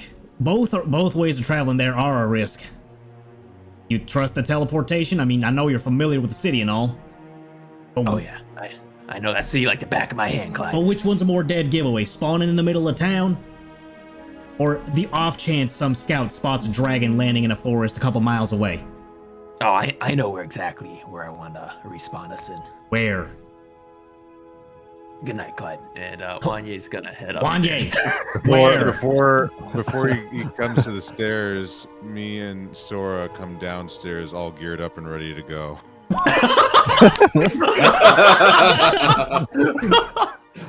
Wanye's kind of like pressed to the staircase. The Sora's getting by. Shit, are we camping? Actually, I mean, if we fly there Boss, tonight, Boss, we can get less fly fire. there tonight. I can't. I can only turn into a dragon once a day, Clyde. God I can. damn it. All dragons are useless, he says mockingly.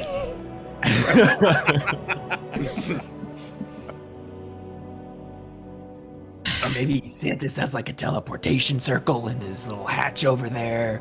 Or You sure you want to leave?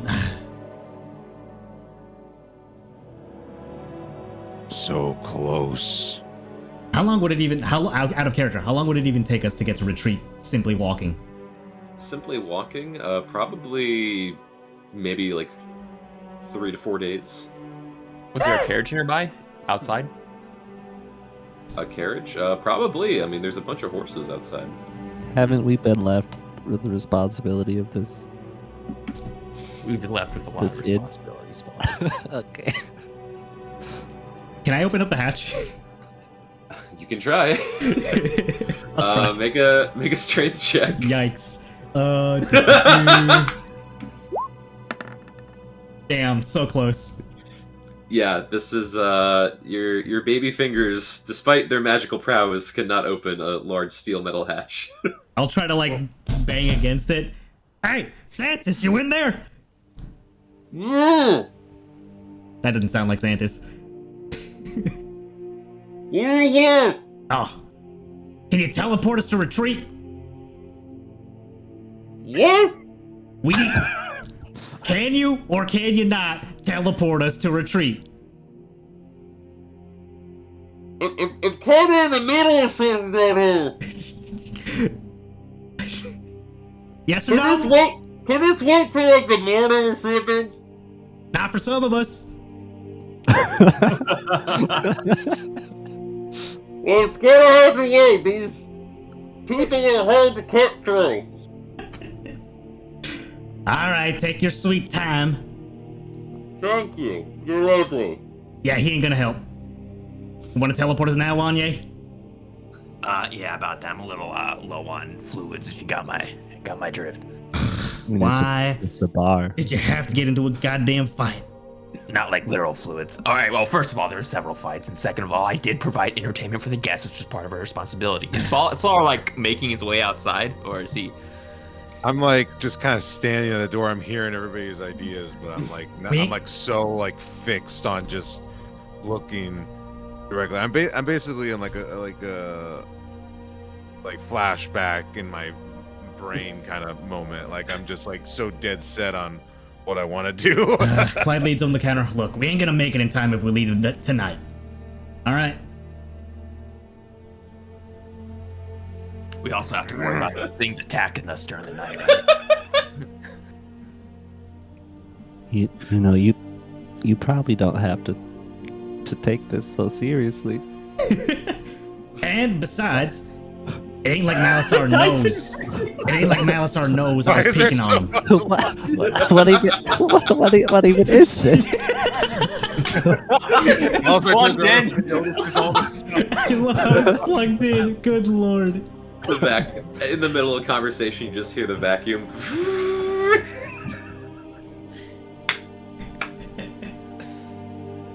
In all my years as a magical craftsman, I've never seen such a thing.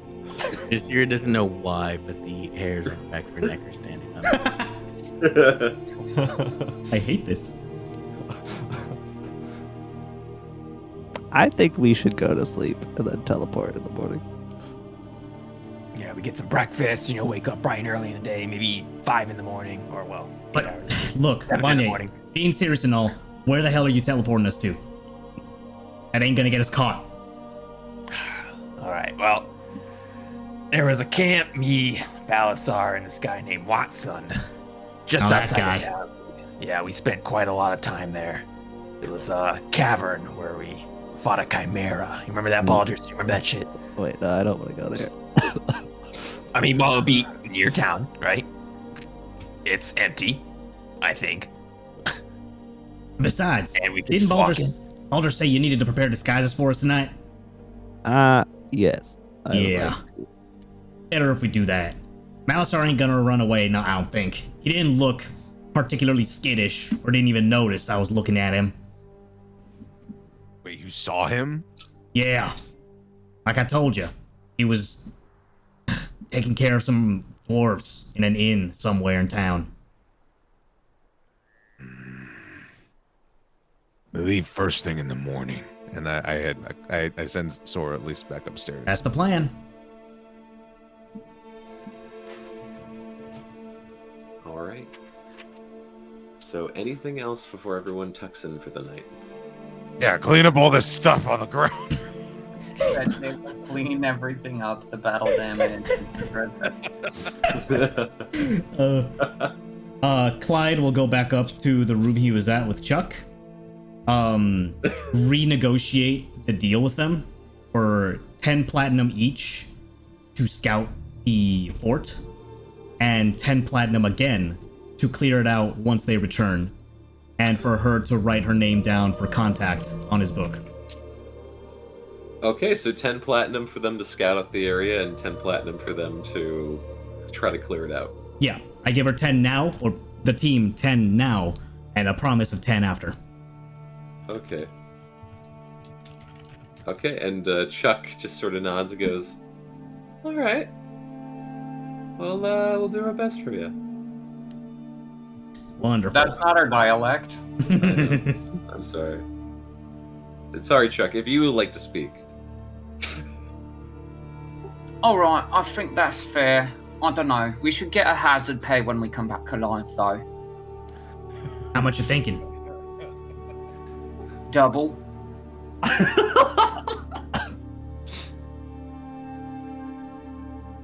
Deal. Listen, if those types of creatures what was outside are flying around you lot, then we should get double for hazard pay. That's only fair.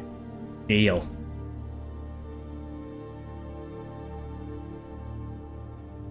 All right, I'm off to bed. You coming? Sure.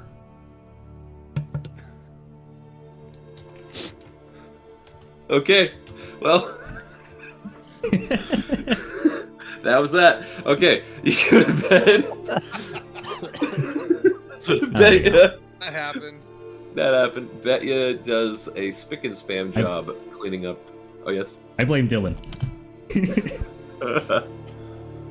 Dylan and Betya do a spick and span job cleaning up the mess the rocks made of the living room and living area. And cleaning out Clyde's wallet. There we go. Exactly. But yes, you guys have a long rest for the night. Nothing untold happens. You guys get up around like 9 o'clock in the morning at this point. And you actually all have notes under your door, requesting from Santa's to come to the kitchen area. You guys think he has like a continental breakfast prepared for us or something, or do you think it was the whole? He might just be willing to teleport us. Since I asked last I'm night. hoping for the continental breakfast. I ain't gonna lie. Just ask Betty nicely for it. Wanya grumbles. All right. And I will say, Clyde, you also notice that the three knights that you have hired have already left to scout out the forest. All right. I'll deduct 10 plat right now. Really quick, whose house are we in? This is the Loose Ends Inn remodeled after Santis took over when Janglebrook was quarantined. Gotcha. Okay. Mm-hmm. And also a group of adventurers killing the previous owner on accident. That's the point. It doesn't matter. So yes, so you guys head to the kitchen where the hatch in the kitchen is left wide open. Do you go down? A peek down. All right. You see some somber tavern music being played on a long ladder that goes just straight down, maybe around 10 feet. Well, let's not keep the boss man waiting. I'm down. All right. And you hear Santa's like, "It's okay, come on, it's fine. I already kicked out most of the other people, so we're good as far as security. We're okay. It's fine." Oh, good. I can just talk freely now. Okay. And you see Santa's come from the back room. You notice this. It's a very small room down in the Undercroft here. Essentially, this was the underground section that you guys had used to sneak out of the Loose Ends Inn the first time. Right. But remodeled to now be kind of an underground cellar. You notice a series of cages and skeletons and some dead people. And you notice the two people who Santa's had brought down here from last night, completely dead, on these two wooden tables, dissected and chopped up and prepared for some experiment or otherwise other reason. And you see Santa's just come out of the back room without his coat for the first time that you've seen, but him in basically a butcher's apron, top to bottom, covered in blood. You guys gave me a whole mess that I did not expect to deal with, but then again, who are you guys without? That's all right. Hi! We dealt with the mess above. It's been a while. How y'all doing? How y'all hanging in? Well rested. That's not breakfast, right? And he's gonna point to one of the corpses. I actually wouldn't mind if that was breakfast. It's my breakfast. I mean, hey, we know each other well enough. If you guys want to bite, go by all means. Dive right in. But you have to cut it yourself. I'm not doing favors. Yeah, and don't drink up too much fangs. It's okay. Actually, you know what? If you don't mind helping me, I don't really like the blood bits in here. Anyway, that's kind of explaining all this. If you want to, by all means, suck them dry. You know what? Go right ahead. Thank you so much. I really need this. So how's it been since prison? I know I did such an excellent job lawyering a case that there was no chance of success, but regardless, it was my pleasure to represent all of you in trial. How are you all doing? On the worst. Been better, but we've also been worse. Mm-hmm. Almost had us die in the desert, but we made through. Yeah, there's a dragon, and there's like a pharaoh, and What were you all doing in a desert? What the hell? Ask the Romalian Empire that. Seems like they want lizard folk genocide. Well, that much makes sense. Why you guys decided to go? You know what? You wanted to go to a beach resort after prison. I understand. Makes sense. Okay. Are you guys looking for work right now, or is this just sort of a passing fancy? We need a ride to retreat. A ride to retreat. Okay. That could be arranged. I could figure something out for that. We're also keen on taking over the fort nearby here after that. Well, we have discussed about that already, and also the business proposition that includes me. I think so. Actually, I don't know if you're aware of that. Are you all aware of that? Did you tell them about this? Did I? Well, you better Did tell it us now. happen? Better Yeah, I recap think we it. know. Like he has a bar in Fort Worth, and he handles all the guests there. Well, you could make it sound fancier. yeah, than like that. No. Yeah, I mean, of course, you're a fancy establishment. It's not just a bar; it's a business, you know. It's Got a plenty of lounge. space. It's an experience. Yes, I loved how you sold it, Santos. So once when you guys reclaim your wonderful box of stone, I am going to be gifted a wonderful portion of it to both serve all of you and the humble customers who will pay to peruse through, as well as another place for me to relax and kick my feet up and do whatever the fuck I want. Sounds about right. Sounds delightful. Wow, I can't wait. So why do you need a ride to retreat instead of the fort? This sounds like a little bit of a different priority in order. Personal business. Personal business. And may I ask what this personal business is and who it Killing my brother. Oh, wonderful. A family reunion. Should bring the whole family for it. Do you mind if I watch? I don't care. Just get me there. Okay, I can make arrangements for that. But there is also, I believe, the matter of you all are supposed to be in prison and I believe deceased. Believe Baldur's can take care of that one? We got hoods. Yeah. Well, I can take care of that for like a while, You don't need to be there too long. like an hour. I could double up some people on 2 hours, but What could I do? I do. I've also got a disguise kit. Well, I'm the only one. I'm the only one who needs to kill him. So I in the end, I'll be the only one. Really out in the open. Balasar, I fully support your thirst and bloodshed on your relative. I have relatives myself. I want to kill them every single holiday. It's completely understandable and fine. Now, as far as disguises for all of you, I do have a couple things up my sleeve. How would you like to all not just have a visual disguise, but a semi-permanent racial disguise? you mean semi-permanent? That What do you- sounds- I'll admit, I'm still kind of fucking hungover from last night. I'm Let me willing to explain. try. I know a guy who knows a guy who can essentially change your complete features and everything about you for, we'll say, a day's time. How much we talking? Okay. That's a good question. How much you got? He pulls out like 7 silver. Oh, fuck.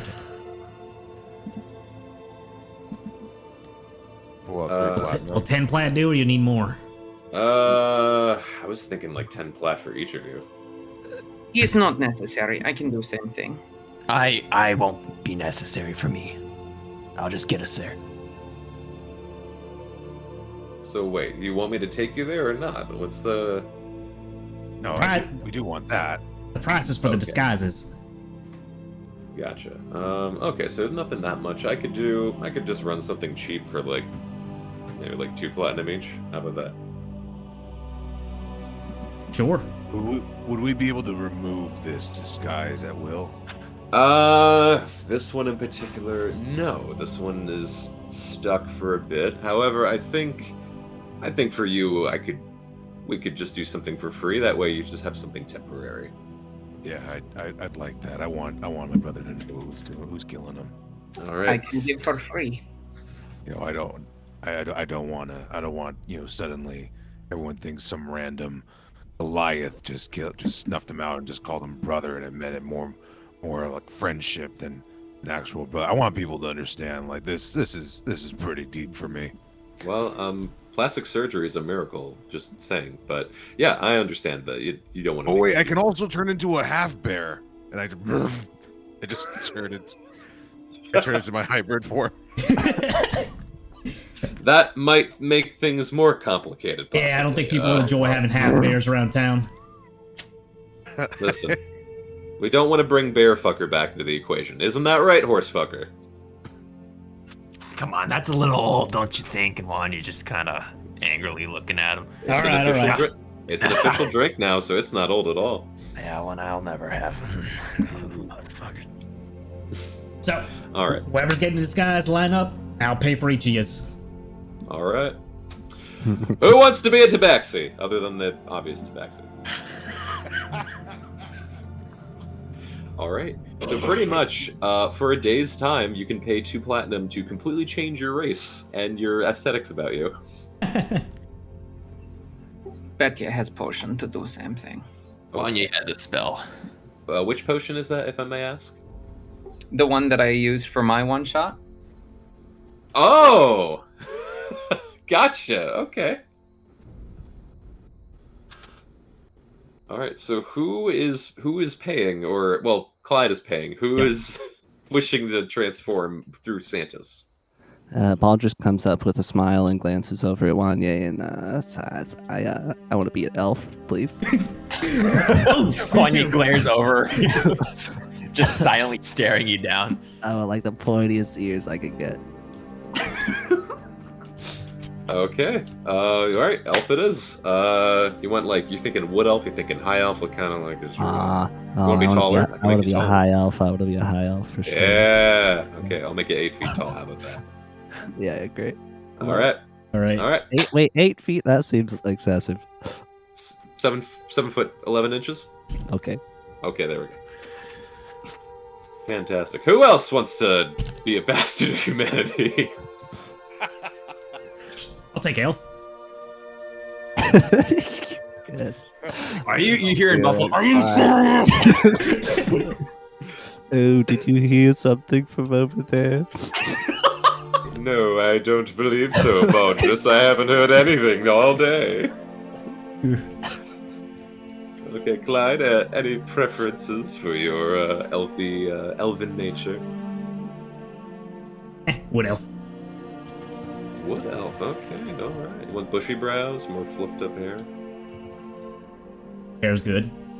Alright, fluffy hair, gotcha. Alright, anyone else? Anyone else? I can also just turn into a bear. It's a regular bear. That's You're going into town. Give me a second. very. Yeah, you guys have 2 pet bears. There you go. Hmm. It's a traveling elf bear circus. You know what? I'll take it.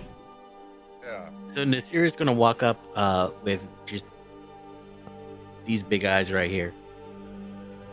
But the big eyes are looking Jesus. at looking at Santas's horns and just like, I want horns. You want horns? Do you want to be like a tiefling or like a Yeah. Tibet?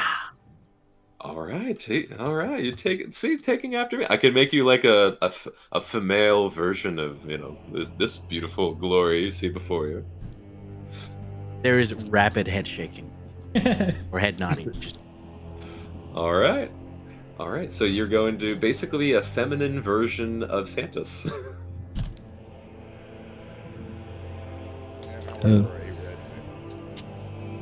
Yeah, and yeah, Balasar just goes into bear form. And what about you, Scales, over there? And points over at Wanye. You see Wanye just shake his head and wave his hand. You just wanna rock? This is Dragonborn business trip, okay? All right. And then, just out of curiosity, and also to help the DM, whoever that guy is, Betya, what type of transformation will you be taking on? Betya needs no transformation. Betya is not criminal. That is fair. That is understandable. Okay, cool. Well, yeah. In fact, I just met you, so all right.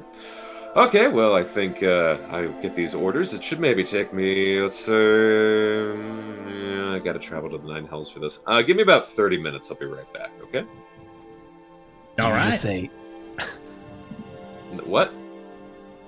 I awaken mind. Yes, Wanye, he did just say that.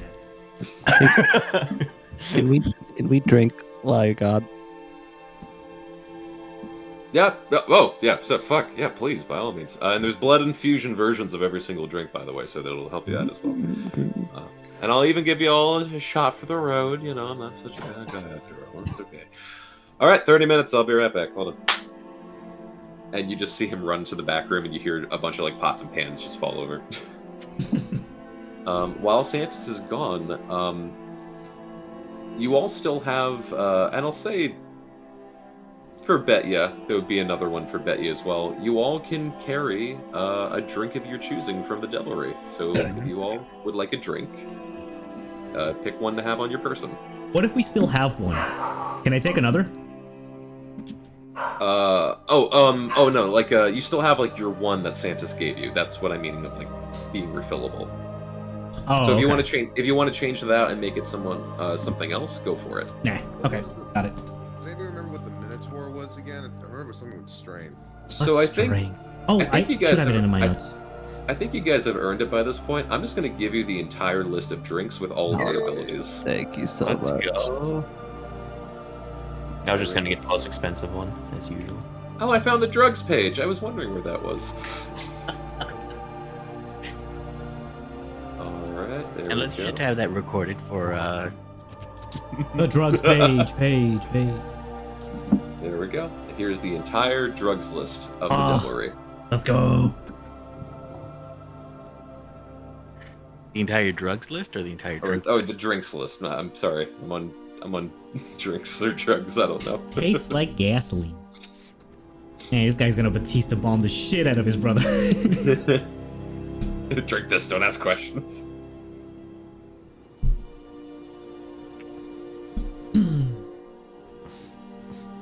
There might be a couple typos in there, but it's pretty much the same thing.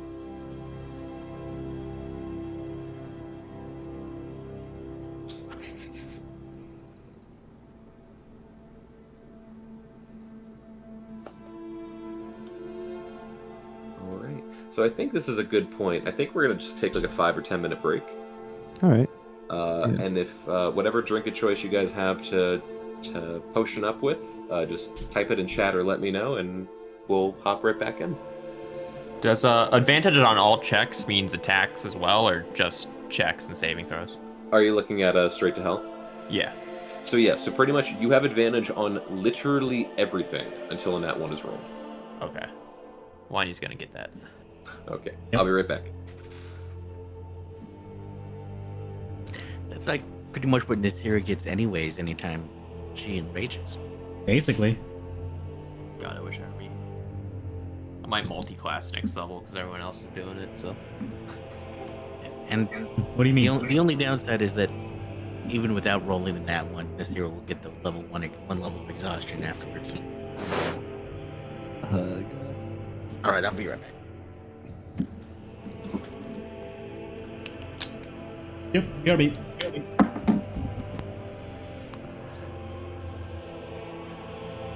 Part of me thinks it would be funny to get the 7 deadly sins and just like be fucking wasted at this whole time. Just get the abyss for the possibility of dying.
I am back.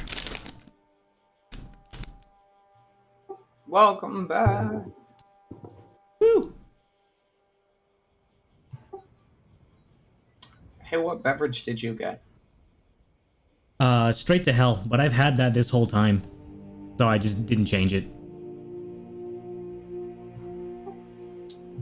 Okay.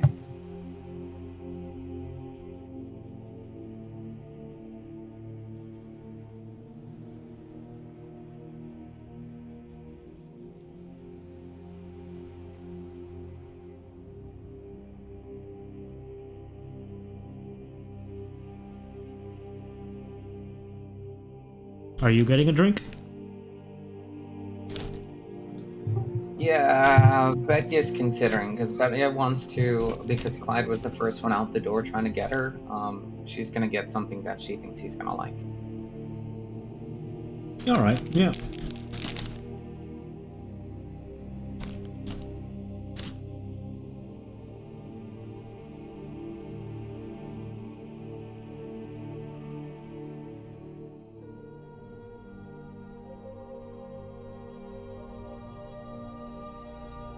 Hey, you know what, chat? I'm gonna run ads since we're taking a break. Enjoy. Hope you guys are enjoying the session so far. We're gonna teleport to a city called Retreat in order to get revenge for one of our teammates. He wants to kill his brother. So that's pretty cool. He's been wanting to do this for a while, so I figured I'd just give him the information.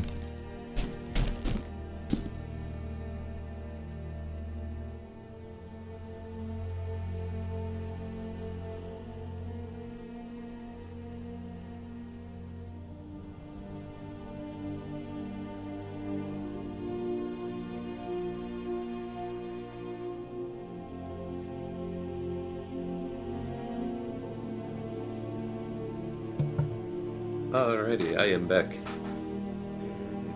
Hello. Hello. There we go.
I'm about ready. I don't know who still is missing.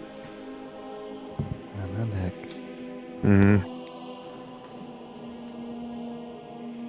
I'm back. Okay. Okay. Ready to bitch ya? Da. Da and Nasira. Huh? What was that? Okay. We are all back. There we go. If you've picked your drink, just message it in chat if you haven't already. If you need more time to think, it's okay.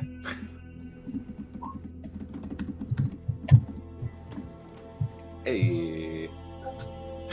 I love how everyone has a different spot how they message me. There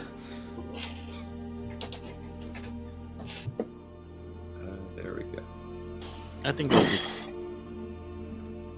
I'll go with a Minotaur. All right.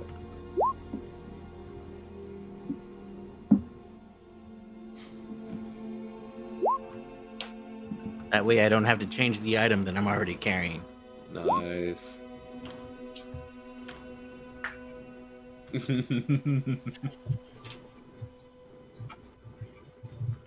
It's like you all are in like a Starbucks sitting next to each other on your phones. Like, I got this drink, frowny face. Like, mine's better than yours. Yep, that makes sense. Yeah.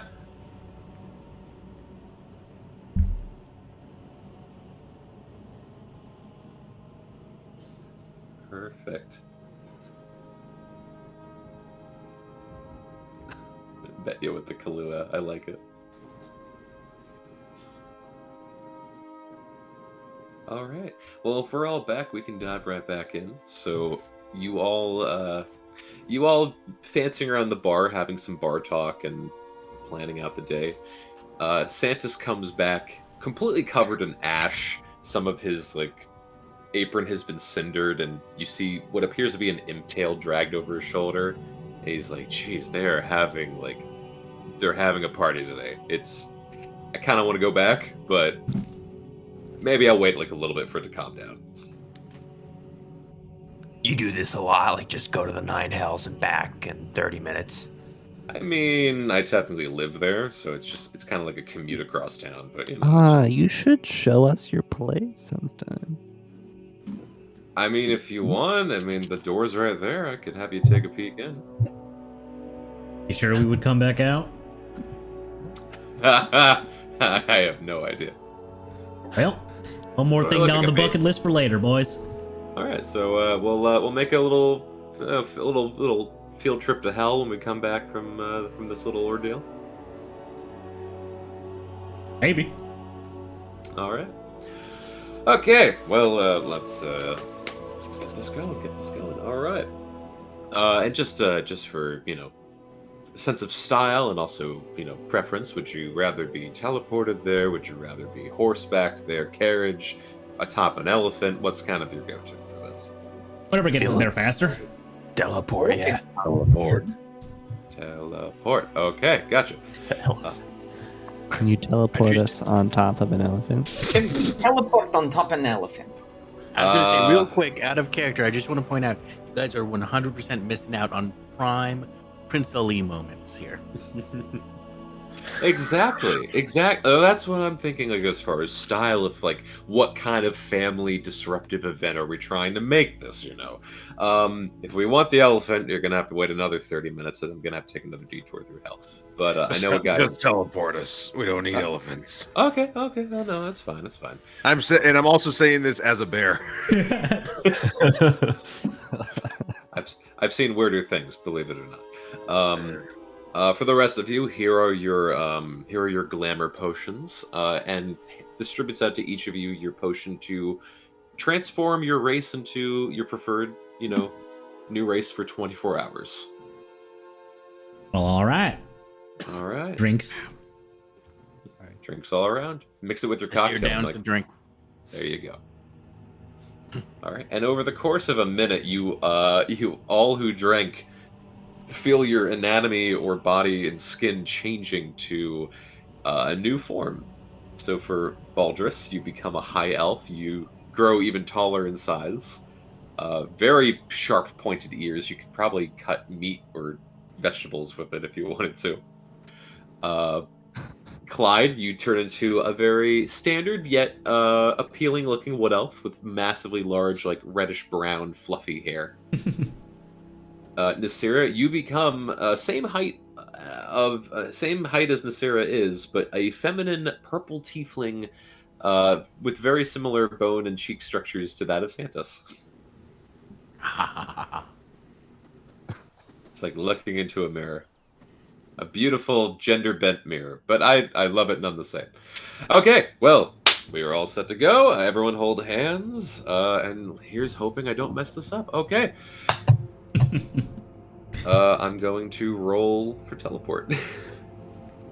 Here's He's hoping. just... Oh, God. Oh, yeah! He doesn't have, unless he has a teleportation circle in there. Good luck.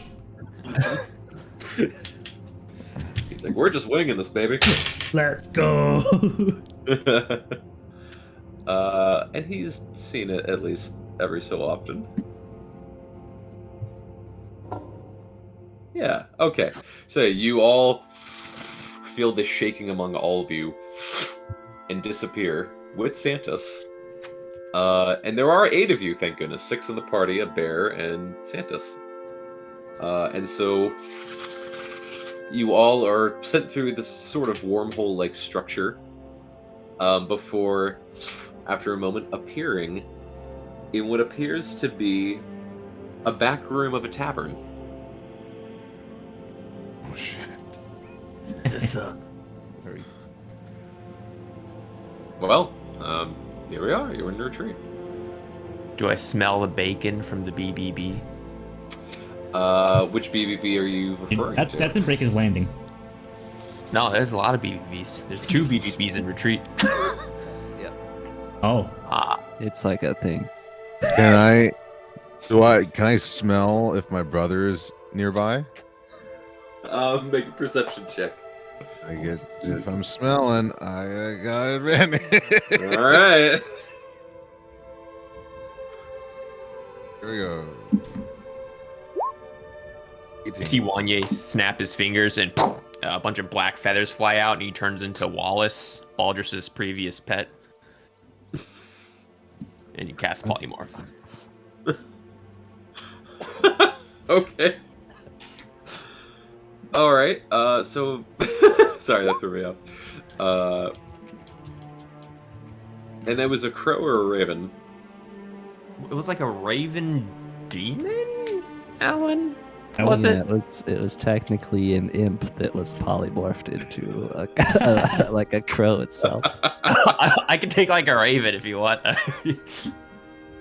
All right. You see Wanye as a raven fly onto Baldrus's shoulder and just start and start pecking his cheek, like, or start pecking his ear. He's like biting the tip of his ear, the little pointed ear, and he's like feathers are fruffed up, and he's flapping his wings. God, would you not? And I'll go like flick Wanye's beak. Do we call you Wallace now? As this is going on, Belisar, you start sniffing the air around you. There's no one in this immediate booth area, so to speak, but you smell not your brother, but you smell a concoction of small like slathering meats, delicious to the nose. You smell this earthy kind of mushroom kind of smell as well. The best place that you can imagine that you is one of the BBBs, specifically the Buried Bullet, which is the underground tavern in the center of town of Retreat. But you do not smell your brother. Okay. We're in a closet? Where are we? Oh, it's my favorite booth in the Buried Bullet. It's private. There's no one ever comes back here. It's a great place, and they got great food here. Have you guys eaten here before? It's wonderful. Maybe. Been a while. And believe it or not, some of the meat that they have, it's not actually meat. It's my kind of meat, if you know what I mean. I'm kidding. I'm kidding. I squint and I'm thinking. kidding. I squint for a moment and I shrug. Okay, well, if you want, I can just diddle around here and wait, and just wait for you guys whenever you're done. Sure. Let's go outside and see if this is the tavern. We're gonna want to look for a lot of dwarves. I'll head out. This whole town a lot of dwarves. Yes, you guys would remember. For those who have been here, yes, Retreat. Retreat is primarily a dwarven town. The history lesson for those who don't know is this used to be there was a dwarven city known as Sefreld within the Jaw Ridge Mountains that, when the Hellfire Dragon had showed up, basically made the dwarves evacuate their city, and they made a prop town which they named Retreat. So this is a primarily dwarven town. It's a miners' town as well, and due to some of the recent incidents, there's some rebellion going on between the dwarves and the Romalian Empire. But for the most part, this has been known as a mining/retirement town. And you guys are in the BBB and can do whatever as you wish. Clyde, what did you say he's working with, or who? Just a bunch of dwarves. In general, or? Yeah. Start asking around, see if they've seen the Dragonborn helping out. Yeah. All right. All right. Let's go. All right. So you guys are just straight up going around trying to just ask people questions. Yes. Okay. I would like to, if I have not already, which I think I probably would have, remove my armor, and I'm gonna carry it in the bag of holding, so that I'm not just an 8-foot tall monster walking around. I talk to Sora and I tell her, keep an eye out for another Dragonborn, a black Dragonborn. Okay. Okay. Got it. This is fun. I'm glad you're enjoying the day out.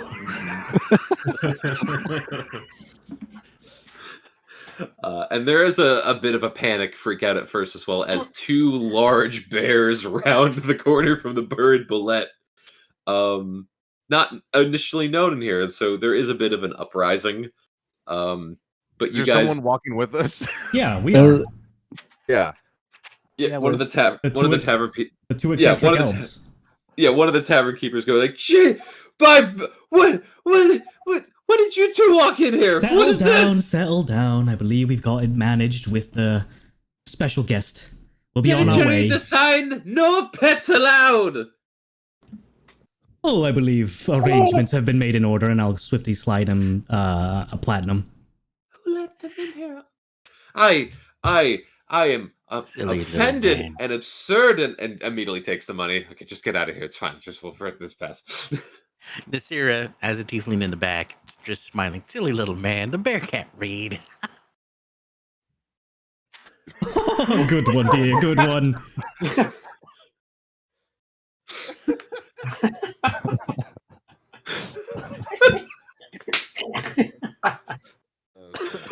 All right.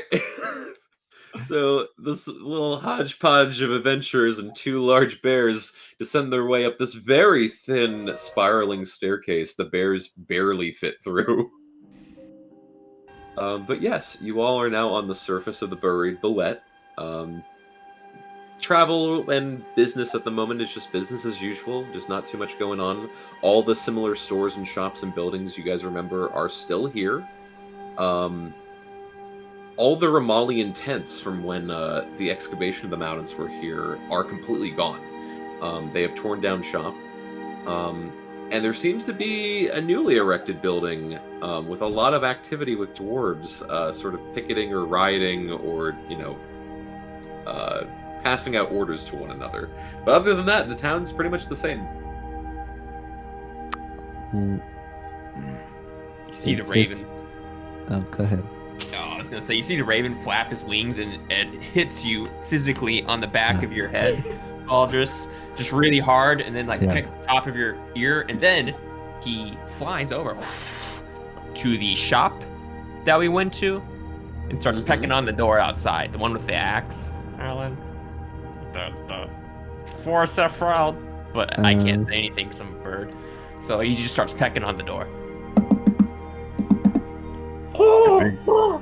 I think he's trying to tell us to go over there. To what end? I have mimicry, so I can say like little things.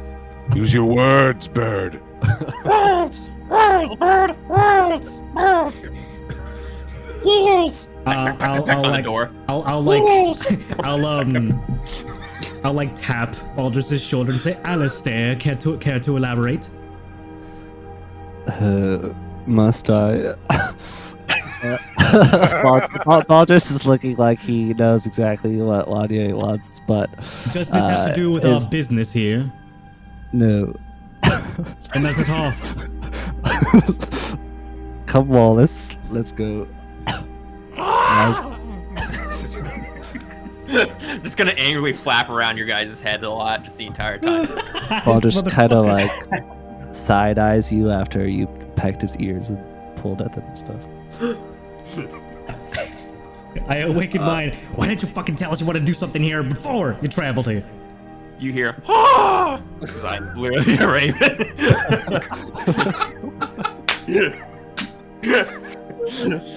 Alistair, I think I will hunt another bird for you and wring this one's neck instead.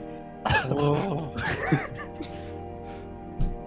go back on his shoulder. Yeah. As you all, yes, and the store that Wanya was referring to was the Bear's Eye, where you guys had spoken about trying to make some deals with owlbears and weapons and other sorts of items and things. That never happened.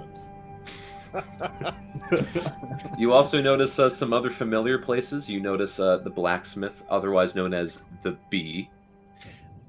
You remember a very familiar bookstore called Bookshelf Botany. Books?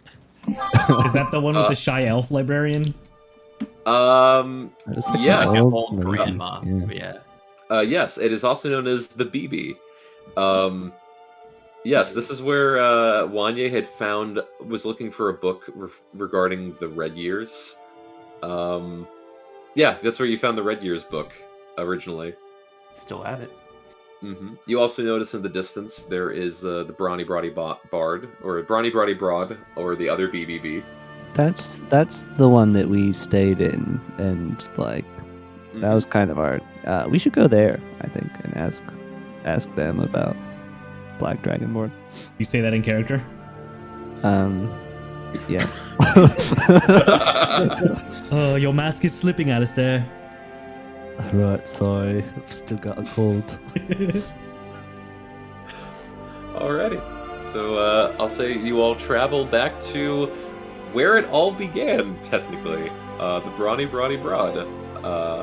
And you all roll up to the front, same porch, a couple dings, and some damage wear. I'll hold the door open for the bears. And I'll say there is this weird hint of nostalgia for some of you of going to this location and thinking back to the last time you guys were really, like, you guys first got here when you were level 3. And you left this place, I think, at level 6 or level 5. It's really weird to go back to this place as different people, but the place itself relatively looks exactly the same. Nevertheless, you guys walk inside. There's just a small hubble of activity. And behind the counter, you see the very familiar faces of Brem and Leandra working away as if nothing had happened. And Brem looks up. Oh, hey, we got a new spot of people here. Welcome! Oh, whoa.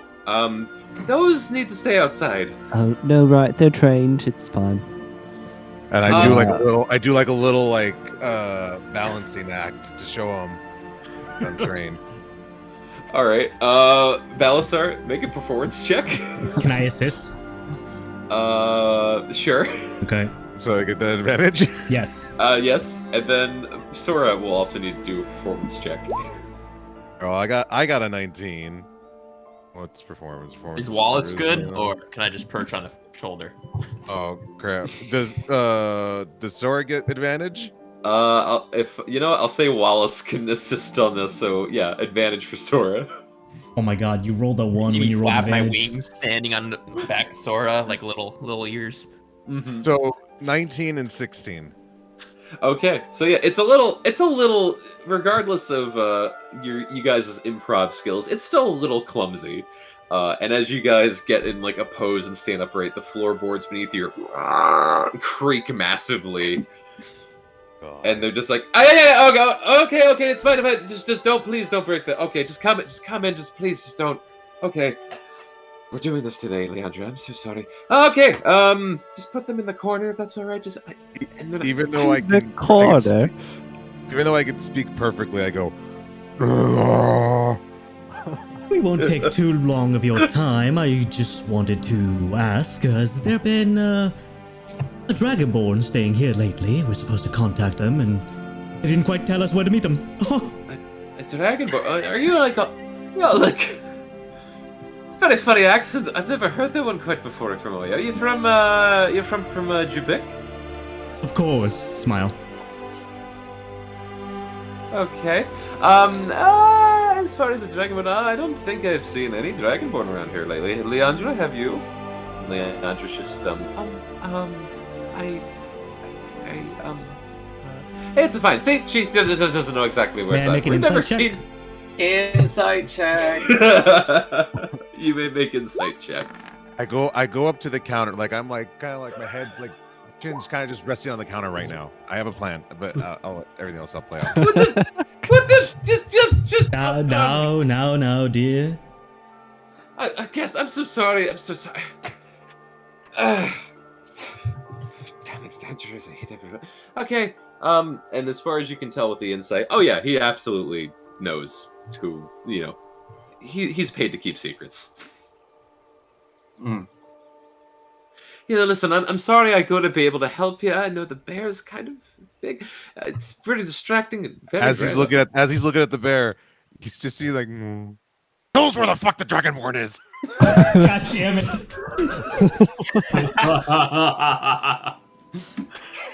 What the Could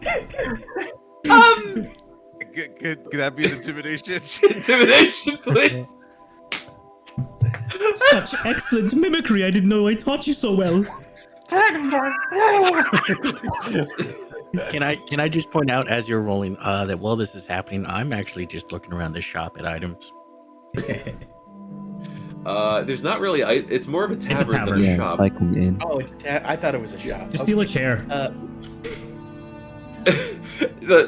At this point, Brem is completely taken aback. Like, what kind of show do you all running? This is,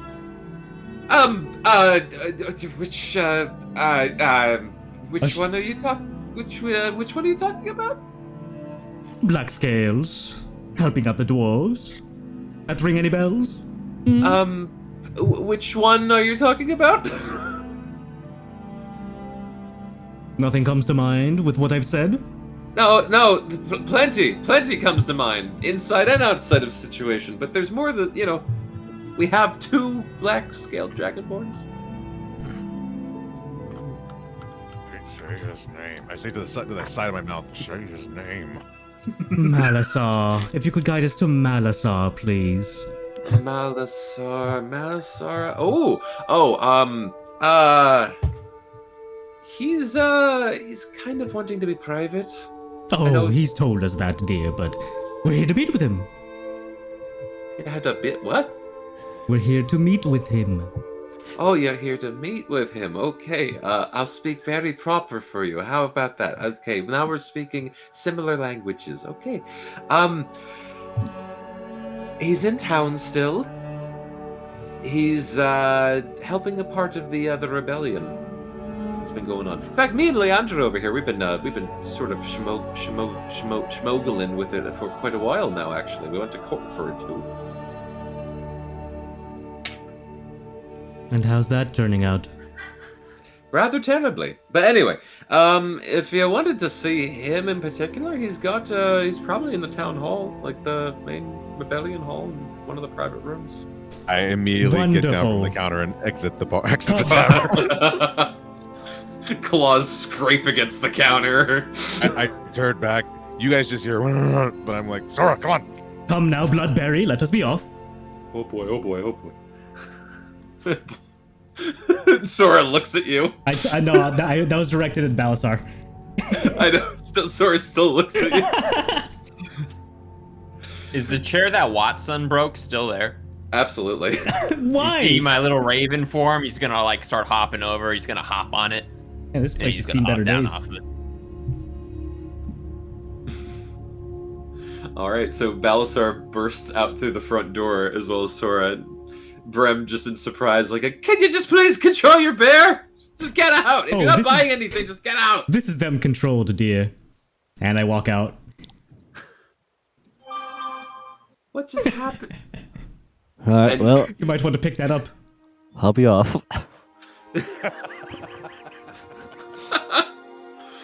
Brem is just absolutely dumbfounded by what happened, and all the chairs and tables just shoved to the side or kicked over, and just wiping his brow. He's just, damn adventurers, fucking A. All right, Leandra, we got a little bit of cleanup we gotta do. All right, so yes, so the closest places that Brem recommended was the town hall where the rebellion was. It's gonna be crowded. Let's move. All right, and you guys walk up to this this very tall building. It kind of almost looks like a church house. Like it's very very tall in the front and then kind of dithers out going further to the back. There's a large like rabble of community at the front, all like passing out papers, making flyers, basically just trying to create resources or supply to spread the injustice of the Ramalian action that incurred on the mountains, and also the reaping of the treasures found in the Hellfire's lair that was originally a part of Sifreld's treasure. But you guys walk up, and again, more cute quizzical looks, especially because there's bears. But one of the dwarves, just off to the side, looks up. Can we be helping any of you? Yes, we're here to meet with a contact of ours held up in the town hall. Are you seeking to be joining the rebellion? Why, that's what we're discussing with them. All right. What are your credentials? I gesture towards the bears. Suitable. We have bears.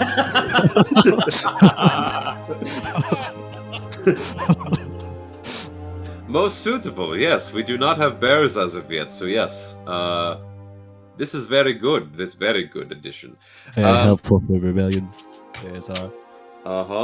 Do you have a name or what are your surnames?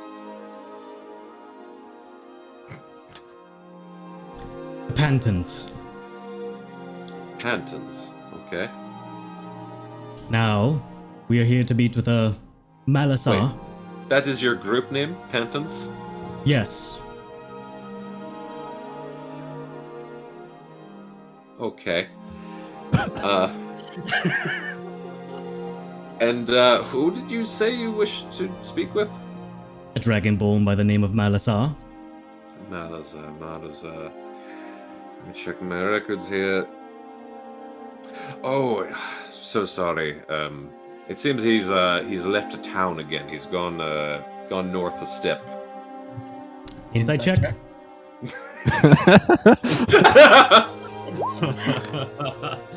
God damn, I hate inside checks.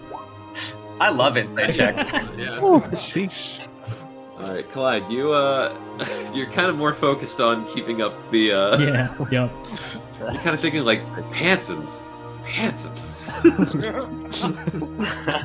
Somebody had to answer. But yes, Vetya, you keenly aware of the situation. Yes, you do tell. You can tell, similar to Brem, that this man is also on some sort of payroll to keep Malzar's location secret. Gotcha. I don't want to yell at this guy too. Yes, but I am certain you have conversation capabilities with him from such a distance, correct? He's a little bit of a scaly one, a little bit more private. We do have operations to speak with him, but he's quite quiet when we try those attempts. That is interesting. I question your choice of words on calling a dragonborn scaling one. I don't think that is appropriate word choice. Mm. It would be such a shame if he heard about your direct racism toward him. Well, firstly, they're all the same. Second, yeah, that's not going to go over well with him. It would be such a bother if his support towards the dwarves' He's okay with endeavors- being racist. It would be such a bother if the support to the dwarves' endeavors were to be halted. Secondly, he came to us, sniveling and crying for basically, restitution or what's the word for it? Not isolation. Isolation, but solace. And yet you are willing to cover from him and not give correct information out to individuals who are politely asking. He paid quite handsomely, to be fair. As can we, but I would prefer to have our conversation be open, honest, and frank. But if money is what you are looking for, then... Make a persuasion check. Oh no, persuasion. Can we My assist? weakness. I don't think you need to. Could we just I don't know. Extra roll sake? Yeah. You're good. B? His eyes go wide. How much? Sky's the limit, dear. The fact that you are standing here and talking to us means that you are fairly lowly paid ranking officer, at most, more likely foot soldier. So that means we can probably afford about 1 year's salary for him.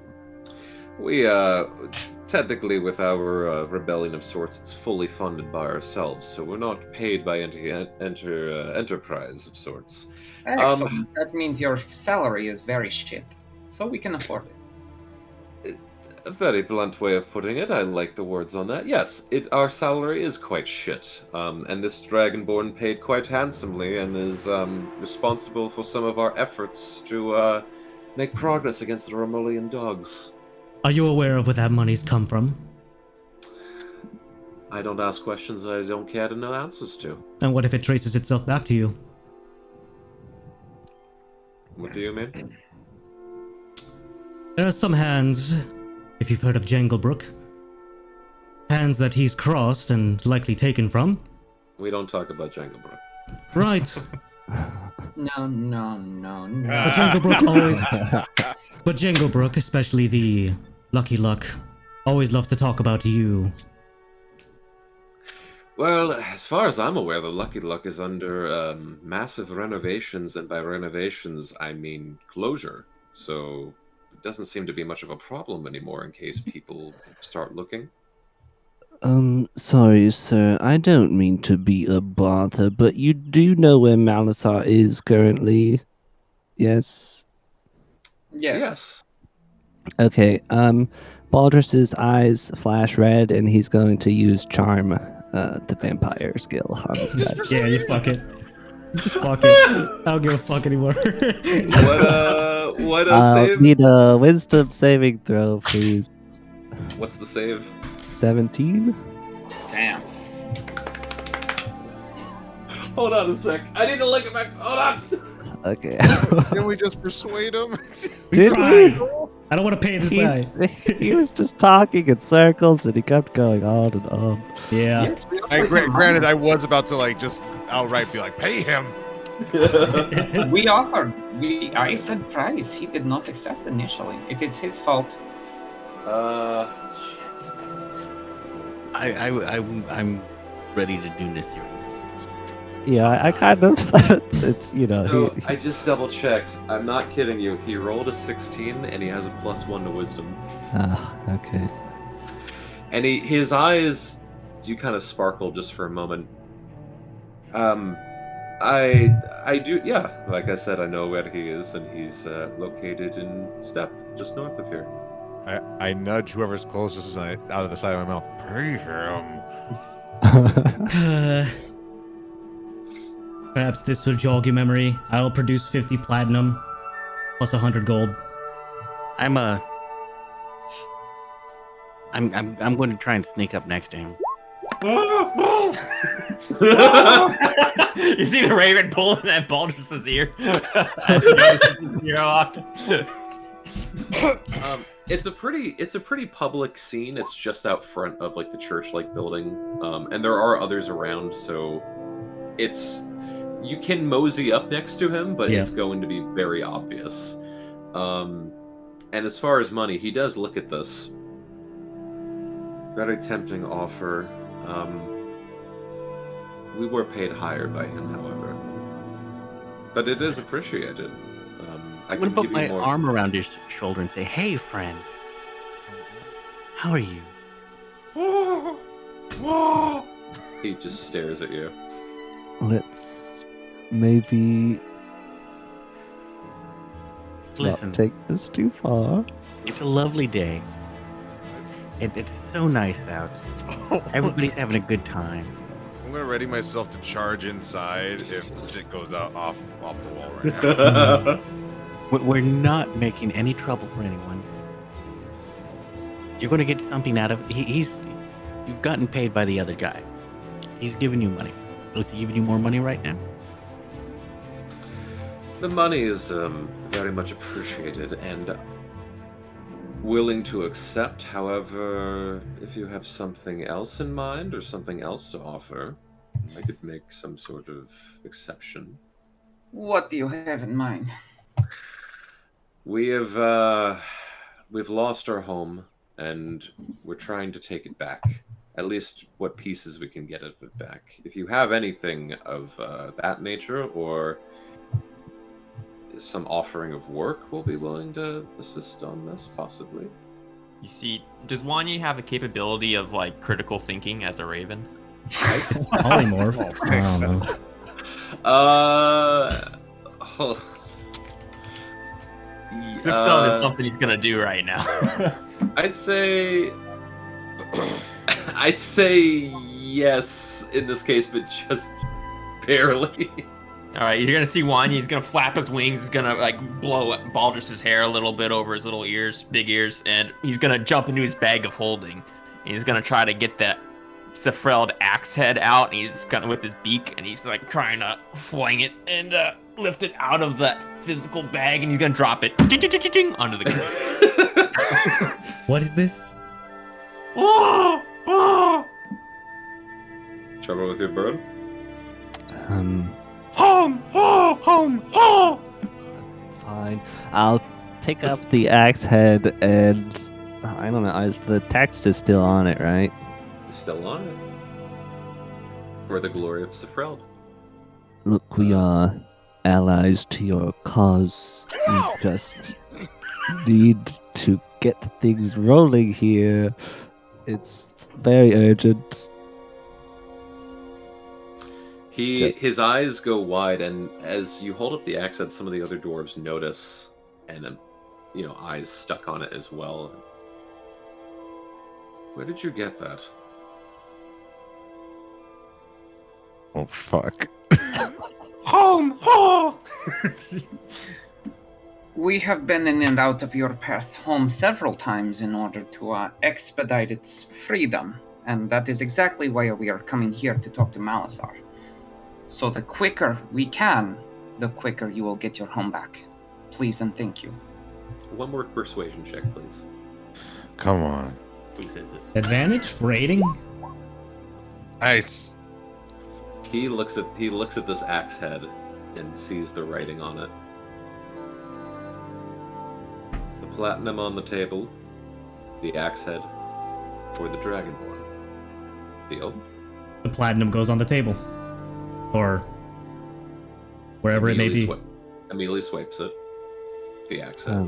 Baldrus is frankly happy to be relieved of this giant axe head that he's had to carry around.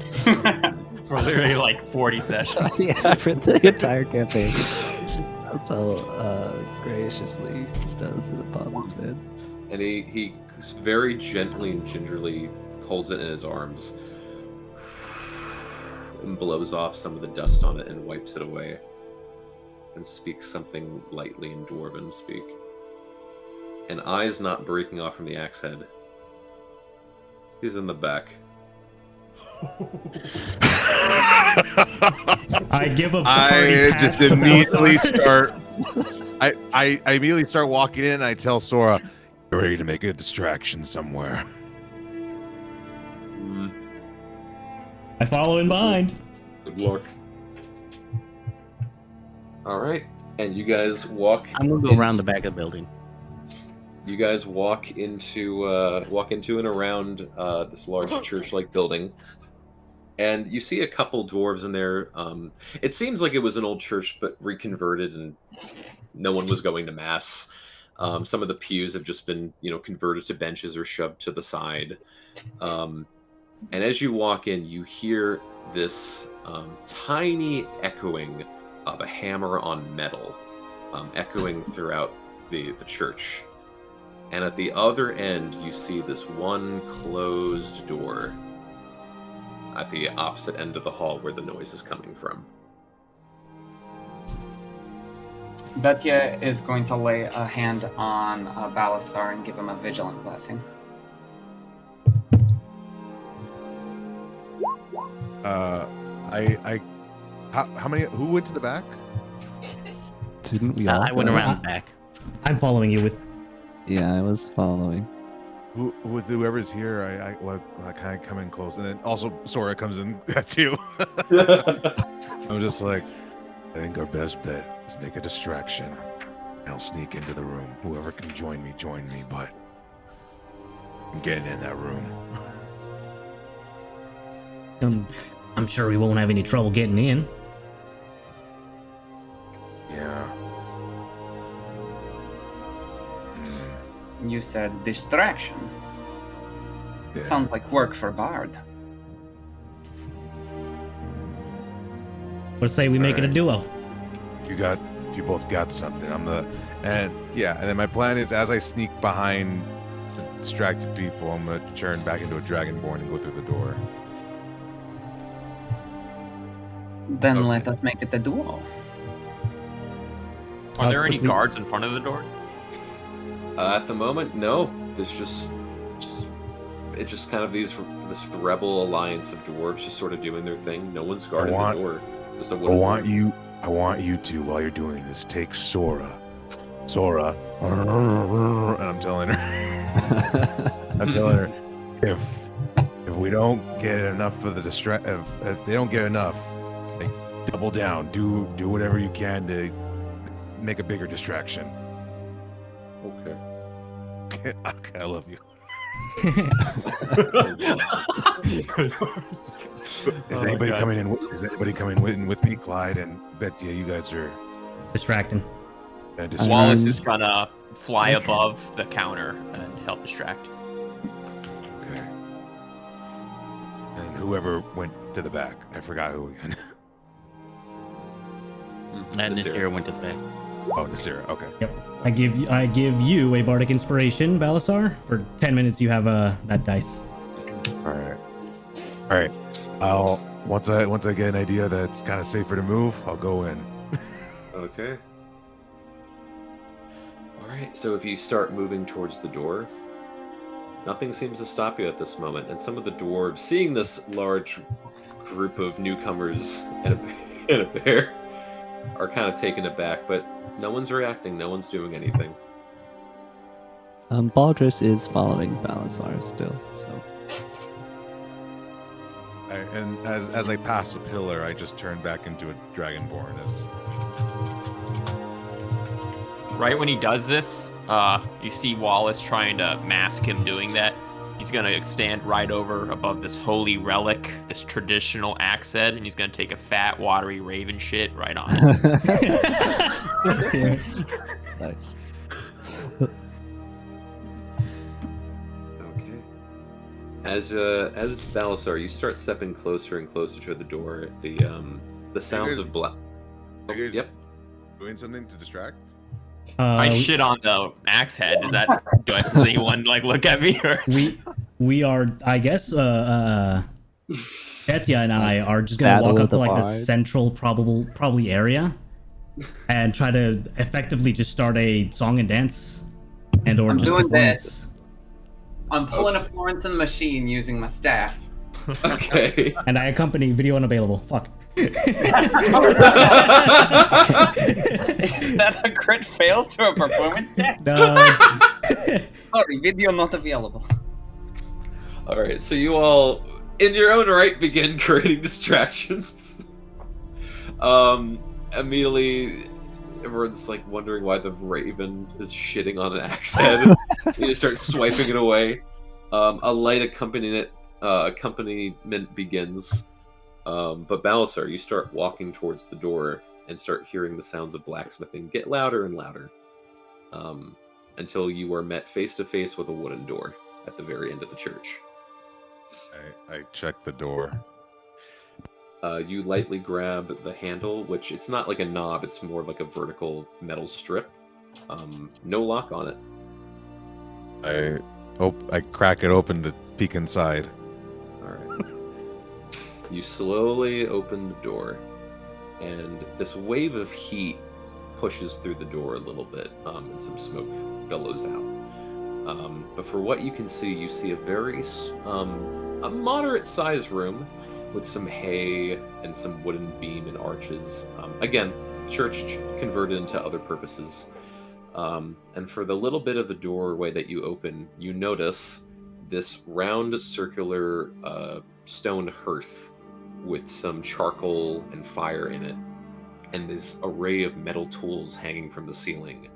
A lot of personal additions made to this room. And sitting next to this round circular hearth, you see diligently and slowly whittling away on an axe holding a hammer is Malasar, your half-brother.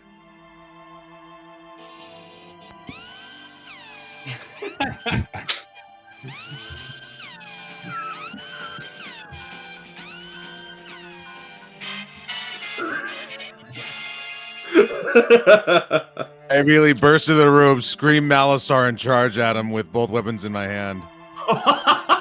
Okay. No monologue, no. And immediately he is taken aback and just looking at this, and immediately and instinctually reaches up towards the ceiling where he has his own personal weapons be like cached away, and immediately is armed and equipped for combat. Oh yeah. Are you just wanting to straight up engage?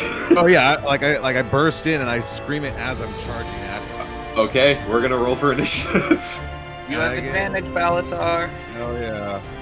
All right. And he's got alert, and he's loaded. Load him up. Should I also roll just to be somewhere on the order? As far as like bonuses or buffs. Well, I just also locked in with him, so I didn't know if. Alright, like I was following behind, so am I also in combat, technically?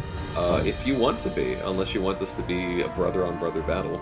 I mean, I kind of do, but also in case I wanted to do something, like... Gotcha. Okay. And then I'll just put... I'll actually just use the red bear as I'll use the bear as Malisar's initiative as well. So 27.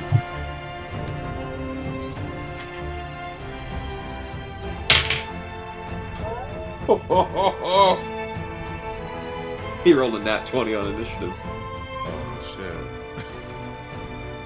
shit. Still only a 25 though. It. And Baldrus, your initiative.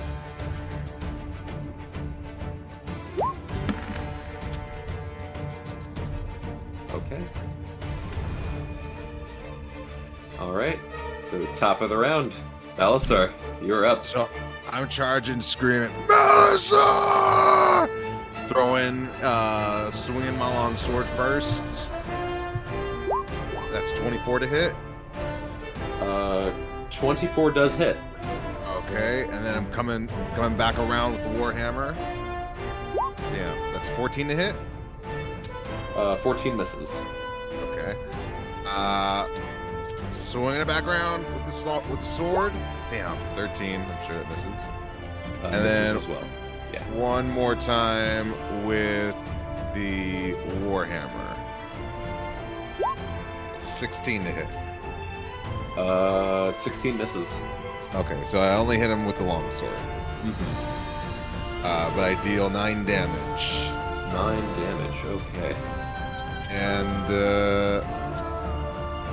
yeah, movement, bonus action. Yep, that's everything. Okay. And there is this moment where just lightning fast you rush in, whips down the weapons, which he has a long sword and a short sword. And immediately, the first blow hits, but as the 3 blows go in, immediately parries, and is fully prepared for this onslaught, at least within this quick breath of moment. But you guys are you guys are weapon locked with each other at this moment.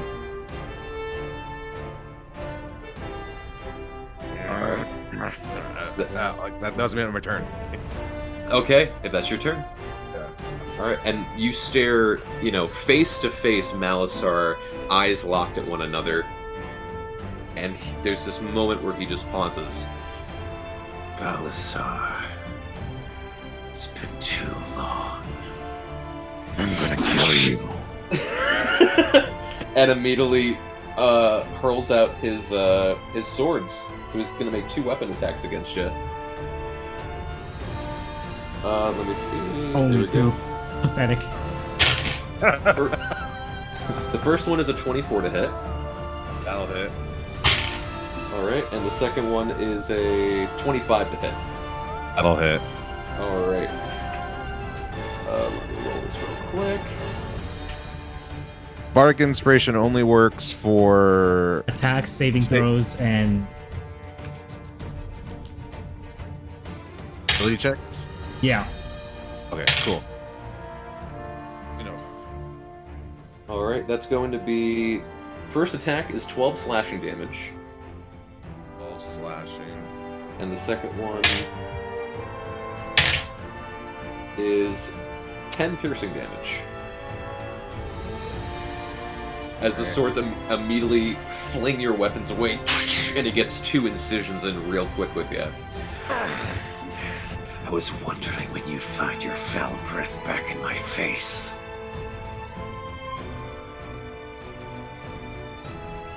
Bitch! I don't know what Bitch! I didn't have a comeback line for that. It's okay. Alright, Baldrus, anything special from you? The Baldrus will open up the bag of holding, and his armor will start to slink up along his now 8-foot form. And he is just going to stand in front of the closed doors with his hands crossed, sort of like barring the door with himself, and he will not do anything unless it is requested. Okay. Alright, so Baldrus is just the bouncer to this one-on-one fight going on right now. Yeah, don't want any interruptions. This technically should have happened before Baldrus, but he's going to do a lair action. Okay. Oh, snap. And he is going to quickly toss up one of his swords, grab one of the random weapons on the ceiling, and chuck it at you. Oh, alright. Okay. So Wait, chuck it at me or chuck it at Baldrus? no, chuck it at Balasar. Oh, Okay. It's a room full of weaponry that he's got access to. Gotcha. Okay, you got lucky on this one. That's just a 7 to hit. Yeah, that's gonna miss. So immediately, and actually I need to roll for the weapon itself. Pick up my warhammer and block it.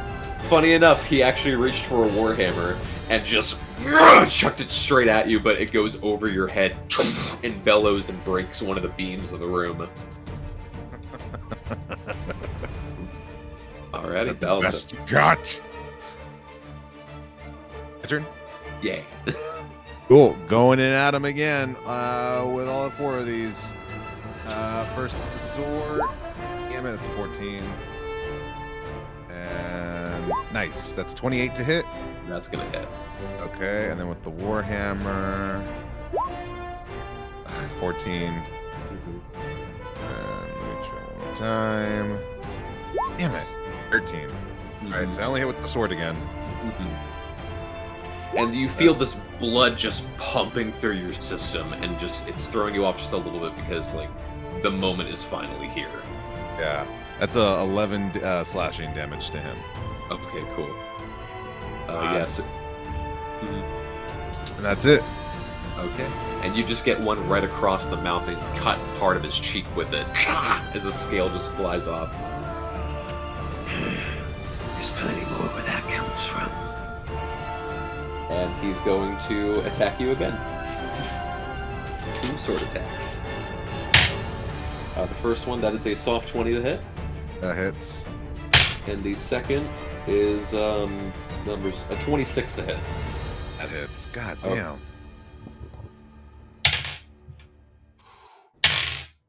Alright, that is 12 slashing damage, 12 Follow. slashing. followed by 4 piercing damage. Okay. And he's just immediately just kind of wailing in. He's kicking up some of he's just using this room just to the best of his abilities to just try and throw you off your game.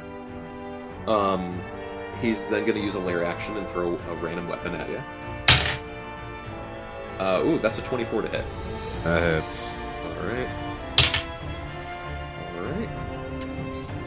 He grabs one of the short swords and just sort of nimbly, using both swords almost like just hand holders, he just basically grabs one of the swords from the ceiling and flings it straight at you. You only take just 1 piercing damage, though. Okay. I'd be lying if I didn't say it wasn't a little personal. You took everything from me. And I'll take the rest. Baldrus, you're up. Baldrus will be passing any and all future turns unless things look dire. So, Gotcha. Let's start your up. Alright. Going in again. Sword. Nice. That's 29. Mm-hmm. Again with the sword. That's a nat 20. Nice. Oh, there we go. And then with the warhammer. That's another nat 20. Oh. And one more time. Give me the third. No. That is a not natural 20. Just barely hits. Nice. All right. So, okay, hold on. So that's 6 rolls for damage, right? Yes. Yep. Okay. Should auto-calculate Oh, once you click on the. The nat 20. crit damage? Yeah. Yeah, it'll auto-calculate. Gotcha. I'm down. That's 21 from the sword. Mm-hmm.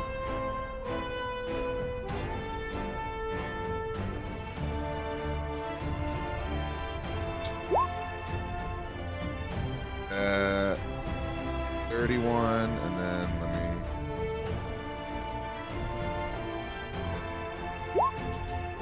Okay, so that is 48 combination of slashing and bludgeoning damage as I just wail into him. 48 total. 48 total.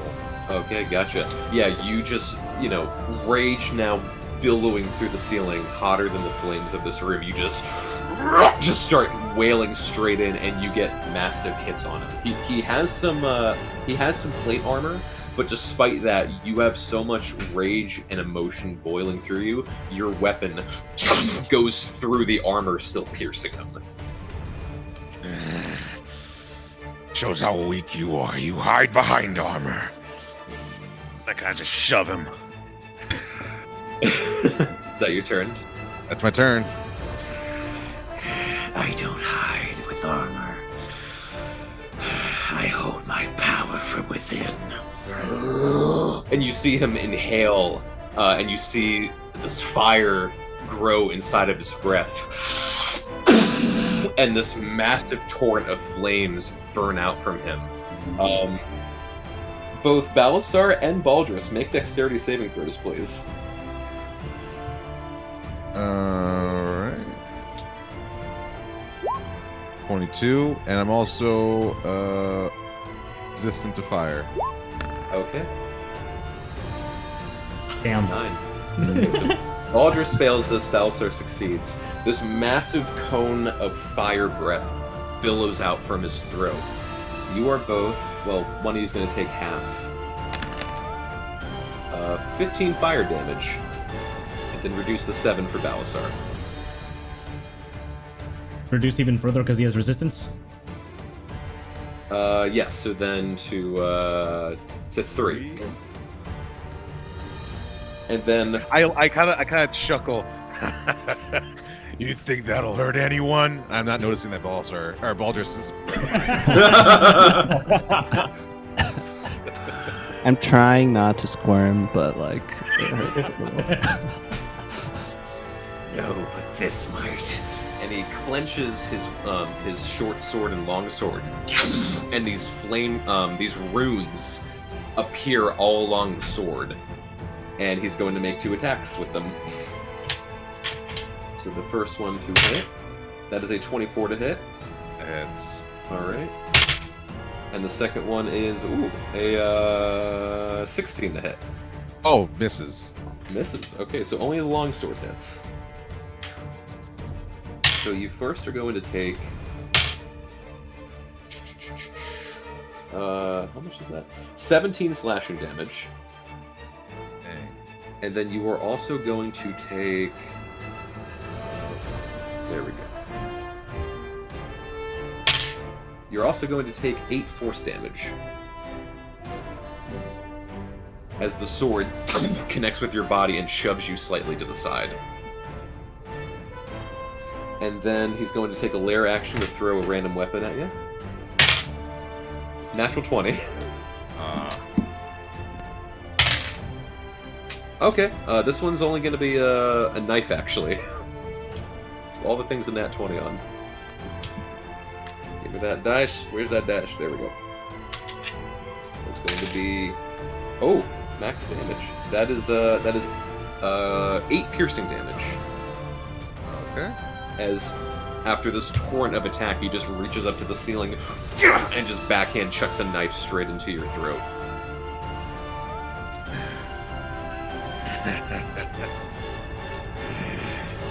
This is kind of fun.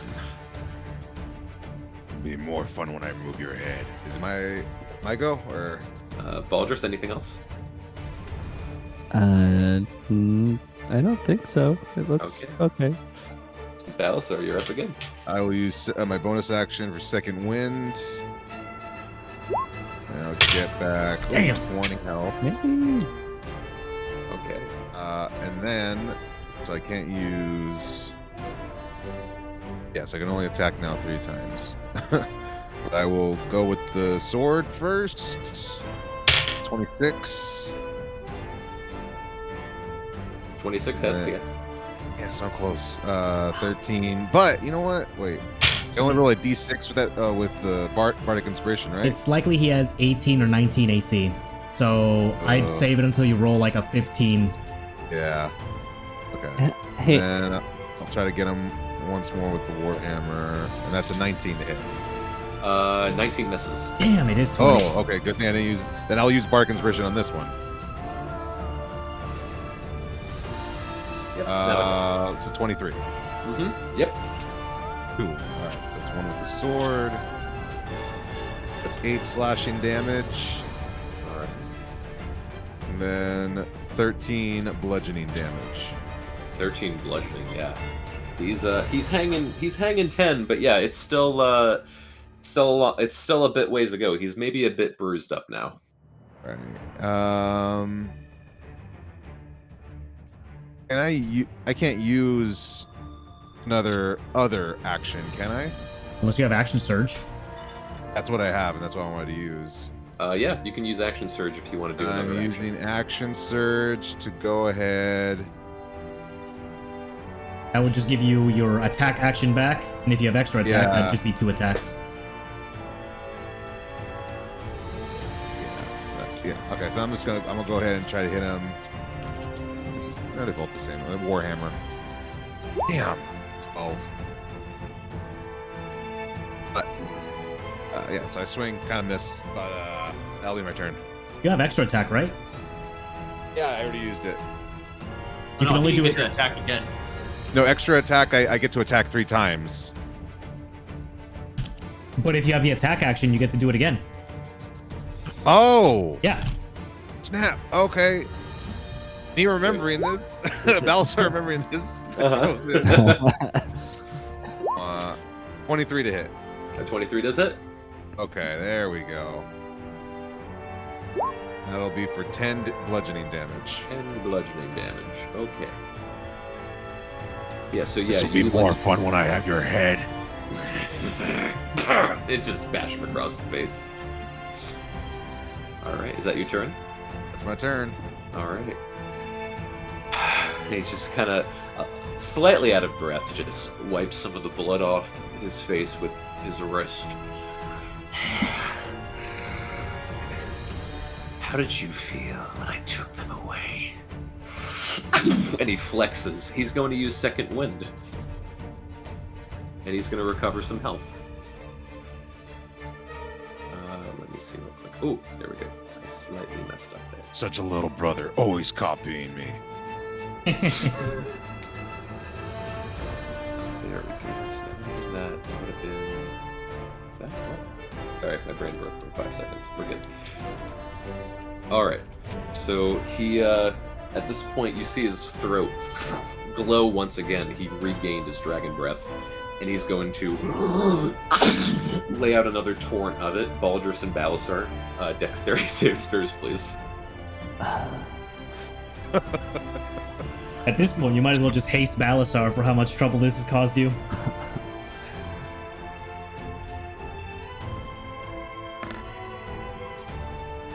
Okay, you both pass. So he's going to roll. There we go. Alright, so both you take half, so 11 fire damage. And then I half take again. half of that. So 5, yeah. If you happen to catch Baldrus out of the corner of your eye, you notice that his armor looks a little frosty, and he's going to just have his Step out of the damage room. as well. I'm casting absorb elements Oh, to negate that. Okay. Though I did not mean to cast it at 3rd level, I just wanted to have the thing. Gotcha. Oh, Okay. the cat like display on VTT. Yeah. Yeah, I meant to do that, but And he's gonna make 2 attacks. Malsar. Ooh, yeah. That's a 15 and a 10 to hit. both miss. Both miss, yeah. He's a little bit caught up at the moment. He's kind of losing a little bit of footing. Getting slow. Getting fired up, more like it. Grabs a weapon from the rack, has a lair action, does a 17 hit. Or no, a 15. Oh, 15 misses. Yeah. 17 is my armor class. This one, this one was another short sword. Very close to your ear, but you nimbly sidestep out of the way for it. Yeah. So that is going to be, that's his turn. Unless anything from Baldrus, Balsar, you were back up. just out of curiosity, like, how is Balasar looking? I'm at 61 out of 121. Oh, okay, yeah. Nothing from Baltimore. I'm running back in. 29. There we go. 27. Mm-hmm. With the Warhammer. 27. Give me a net 20. The 28. Hell yeah. Yeah, all 4 hit. Alright. I'm just gonna roll them as crits since they all. Oh, you just double the dice. Yeah. Yeah. With the long sword, it's gonna be 19 slashing damage. Oh. Then with the Warhammer, it's gonna be 21 bludgeoning damage. And then I 21. go back in, just slicing and smacking him around. Okay. Yeah, and at this point, he's looking pretty bloodied now. He's still hanging on, but yeah, he's just tumbling over his stool, trying to grab some of the weapons to keep himself upright. But by the time he gets himself upright, you're already in for another attack. Add 10 to those. What? Add 10 to the damage because it doesn't factor. You damage twice, but you only have a +5 on each of those. Oh yeah, so an extra 10. Yeah. Okay. So 50. And the 10 comes from the 20s or the. It comes because Right. because they're two separate attacks, but I rolled them as crits, so they only count the +5 once. Oh. Yeah. Okay. Yeah. So I hit him 2 separate times with the Warhammer. Not critting. Either time. Okay. So I had to add that +5 for both the longsword and the Warhammer again. Okay. Okay. Gotcha. There we go.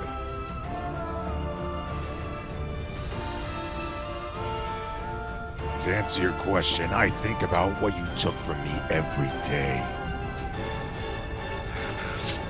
Just spits out this like massive blot of blood.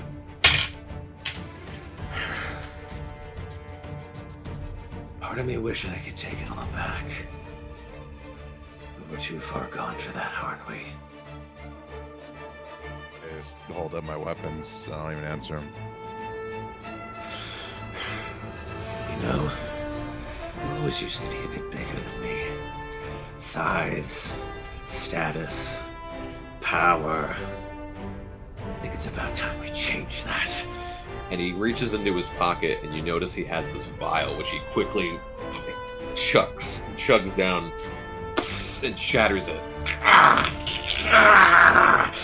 And you notice his form growing to a size of huge. He has chugged a potion of giant size. And he's getting so large that he's literally bigger than the room, and the entire roof completely falls out. Everyone from the outside, Nasera included, sees now this gigantic dragonborn standing erect in this room, staring down at Balasar. Let's see how you fare now. He's gonna go in for two more attacks. Get out of my purview. The first one is 16 to hit, lucky. Yes. Second one is 17 to hit. That hits. Alrighty. There we go. He's a lot stronger now because of this. And this one has runes as well. You're going to first off take only 7 piercing damage. Okay. But then also... Up. There's a... Up! Yeah, I just checked my dice across the room, my bad. You take another 6 force damage. Alright. And he just stares down at you as this colossal being. Let's finish this once and for all. Alice, Me? your turn. Oh, Alright. I forgot one last thing is a lair action. Oh, God. Just an 18. So he destroyed his lair! Actually, yeah, that's fair. The lair's gone. Anything from Baldrus? Well, I think it's about time to even the playing field. And then Baldrus is going to cast Haste on Balazar. Yes! Let's haste do again. Oh, there we go. Here you go. You get +2 to your AC. Your speed is doubled. You get an additional action every turn, which can be used for all of those things. And it lasts for like 10 rounds. Just step out of the room so you can't lose concentration. Yeah, Baldrus will also Exit the... yeah. He'll just sort of like float away somewhere. I don't know, just Like only the door and the little cutout of the wall, it still remains. I'll He just still moves to the door. I'll still use the door, yeah.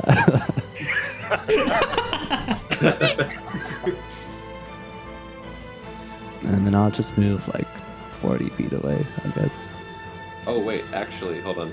Balasar, add 4 more slashing to that. I added it wrong. Mm-hmm. Whoops. Alright, me? Yep, it's your turn. Alright. Going in with the sword. It's a 22. 22.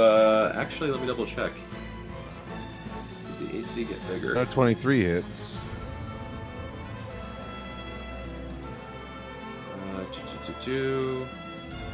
That's doubled. I just need to double check this. Okay, yeah, still hits. Alright, cool. And again with the sword, that's gonna be miss. 1 hit, and then coming in with the warhammer, that's gonna hit. And that's gonna hit. And then with haste, I get another action. Just one attack, weapon attack action. Do I get an extra attack from that? Unfortunately, no. Ah, okay. So Well, you then get- I'll swing yeah. back with the sword, keep it symmetrical. That's a miss. Okay, so Alright, 3 right. hits. Yeah. So let me get slashing. That's 6 slashing damage. Alright. And then 18 plus 5 more. That's 23 bludgeoning damage. Alrighty. And yeah, and that'll be it. Okay. Alright, so that is your turn. Next up is Balasar's.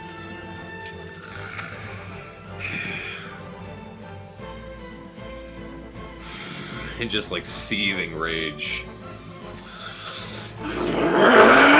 And just this loud draconic scream bellows out into the air, and you notice this pushing at the back of his armor as the pieces of metal jet out, as you notice these 2 large red posts jet out from his back, revealing these large set of red wings.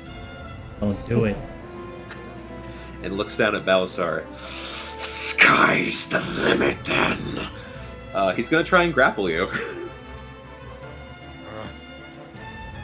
Make an athletics or acrobatics check. Hey, did somebody give me something that gives me advantage on that? Nah, I didn't. No. Okay. What? Wait, what am I doing? Acrobats or athletics? Yes, your choice. 15. Okay, he got a 22. Yeah. So at this point, you see him just drop the short sword, and just go down and, like an action figure, just grab you and pick you up. And the wings just, they flap. I'm trying to think of a bigger word.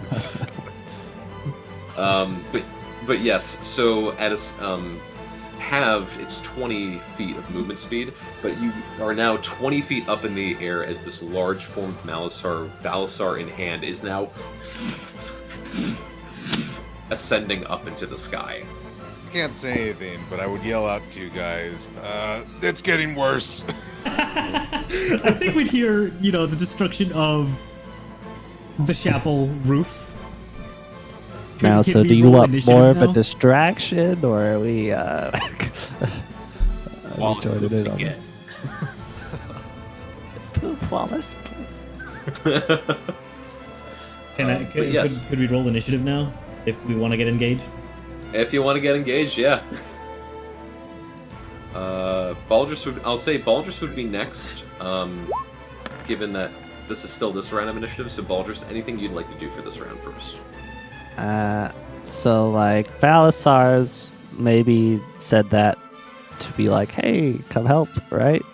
I didn't really say anything. I just hope that you guys would know that it's obviously things are getting worse. Things are out of hand at this point. Okay, Baldrus will join the fray then at this point. I have 40 feet of movement speed. I don't know if that will get me there. Flying, yes. He's only 20 feet off the ground. Okay, yeah, I can fly. Okay, so I'll get right up on him and I'll do a good old double punch. 22 and a 15. 22 hits.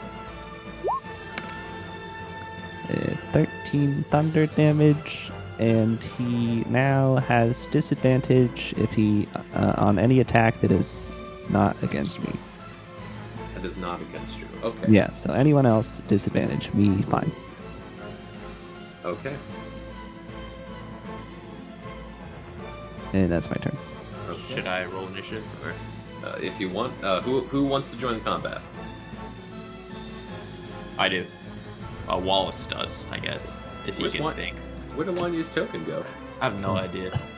It's Yeah, it's gone. Oh, yeah, where did it go? It might be deleted. He's a crow now. Where did it go? I did roll a 22 though. You could see DM, right? Yeah, you didn't get added to initiative order though, which is the weird part. One Yeah. is this bird on the tree back here. Yeah, there we go. And then 22 for Wanye.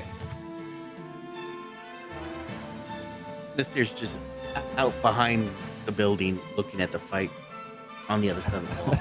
Yeah, she's just trying to sneak around the building explodes, basically. Is Betya joining in or staying out?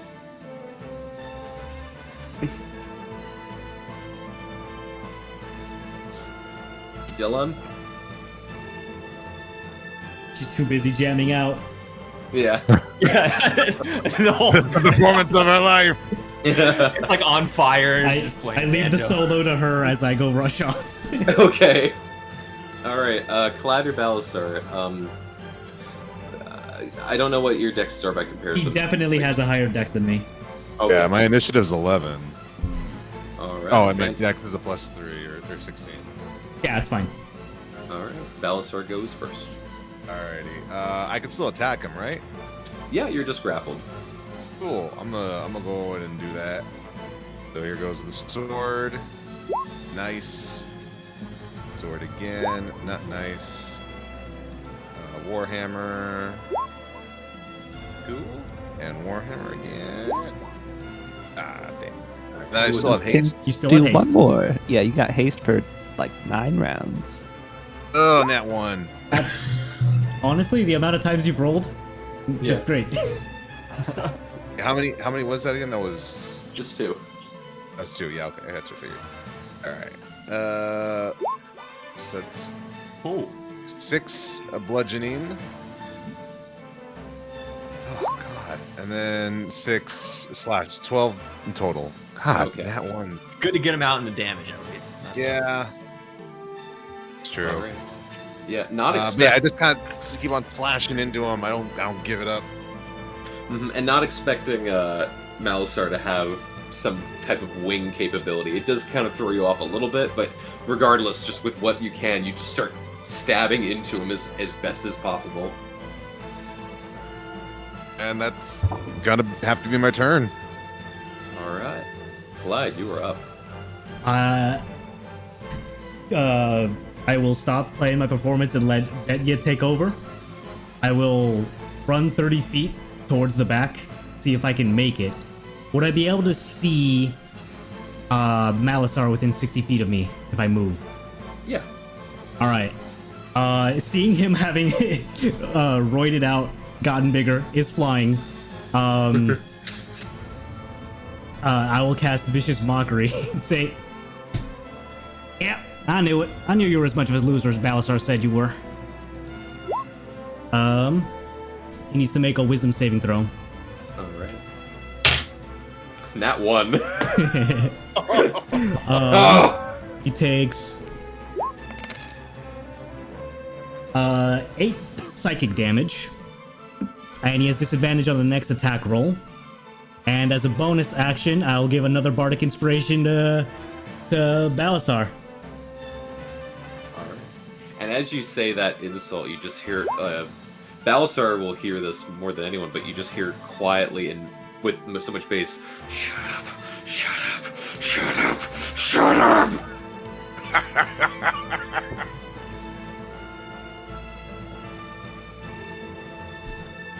That's it. I just left. Yeah. Mm-hmm. All right. Next up is Malasar again. Disadvantage. At this point, for attacking or sorry, Yeah, for an attack. for an attack, and also because Baldrus as well. But yeah.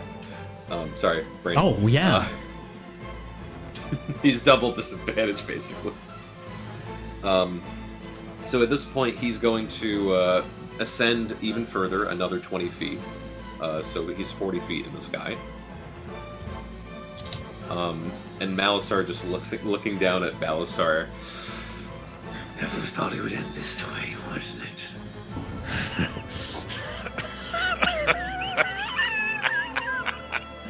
You'll die today, even if I die as well. I was willing to talk it out at first, but I guess this is how we talk, isn't it? You decided this a long time ago. I did, as I felt. And he's just with the... Because he's dropped the short sword, he's only got the long sword. He's going to make 2 attacks with it. Oh, shoot. Oh, there we go. He actually could have made more attacks. Alright. Wow, double 19s. That is They both hit. Yeah, 26s each. 26 damage each? Sorry. 26 to hit each. Oh yeah, 26 hits. Alright. And this is with actually 2 hands now. Actually, no, he's got you with 1 hand. My bad. This is 3 now. The first one is going to be 18 slashing with 2 force, so 20 total. And then the second hit with it is going to be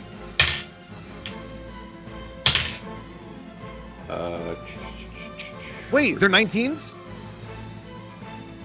To hit, yeah, both of them are 19. Well, I have haste. Oh yeah. Oh, but that. Oh yeah, plus Wait. 2 AC.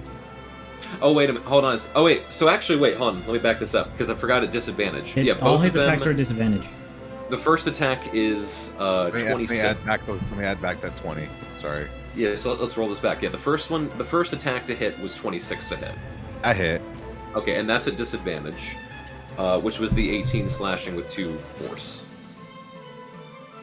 So that's the first attack. Second attack at disadvantage. The second roll was a nat 20, but the first roll was a 10. Regardless, with modifiers, that's still a soft 20 to hit. Really? God Yep. damn. Yeah, they both hit. Still hit. God. Should I just take off that 20 again? Yeah, that first 20 was that first hit, so yeah. Yeah. Okay. All right. But you know what? Better that I remember all that stuff than not. Yeah.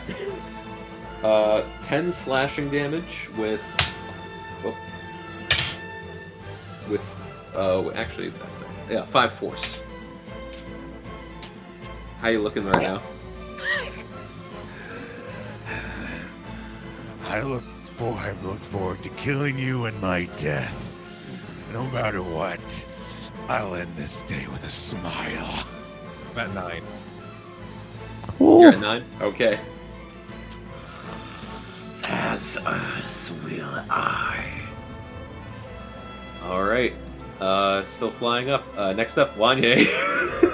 Wanye is a raven, so he has 50 flying speed. And you bet your ass I'm flying up there with him. Okay. You can catch up. And I guess now the DM, I believe I can drop concentration at any time, but my intelligence is 2. You think I'd remain a raven? Like, you think I would just start pecking his eye? Probably. Probably. All right, so yeah, I'm flying, and you see feathers go by you, Balasar, and all of a sudden, and he starts pecking at his eye. He's just on his like actual eyebrow, and he's gonna beak. You see that, DM? I rolled a 9. That's unfortunately a miss. But you know what? Fuck it. Fuck it. Because you're at his eye and literally point contact at advantage. Fuck it. All right. You even roll It's higher rolling than for a the 20. GM. I roll a 9 again. Yeah, Malasar at this point just has this bird pecking his eye and just like trying to flick it away among combat. And I end my turn. Alright. Baldrus, you're up. Okay, Baldrus is going to also continue the pursuit. And I want to ask how an unarmed strike works. Can I just? I'm gonna fly up and I'm gonna see freaking Wanye as a stupid bird pecking this giant like winged guy. I'm gonna say, can you please knock it off? And I'm gonna punch Wanye. No! God damn it. That hits. 11 thunder damage. You see that happen, and you see Wanye's raven form. It starts to disintegrate. You see, yeah, what's up?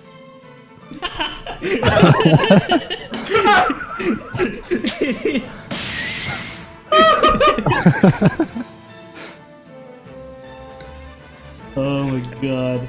Perfect timing. Oh, I love this. I can imagine like when Wanye casts up here, like, hey, what's up? And he's already falling past.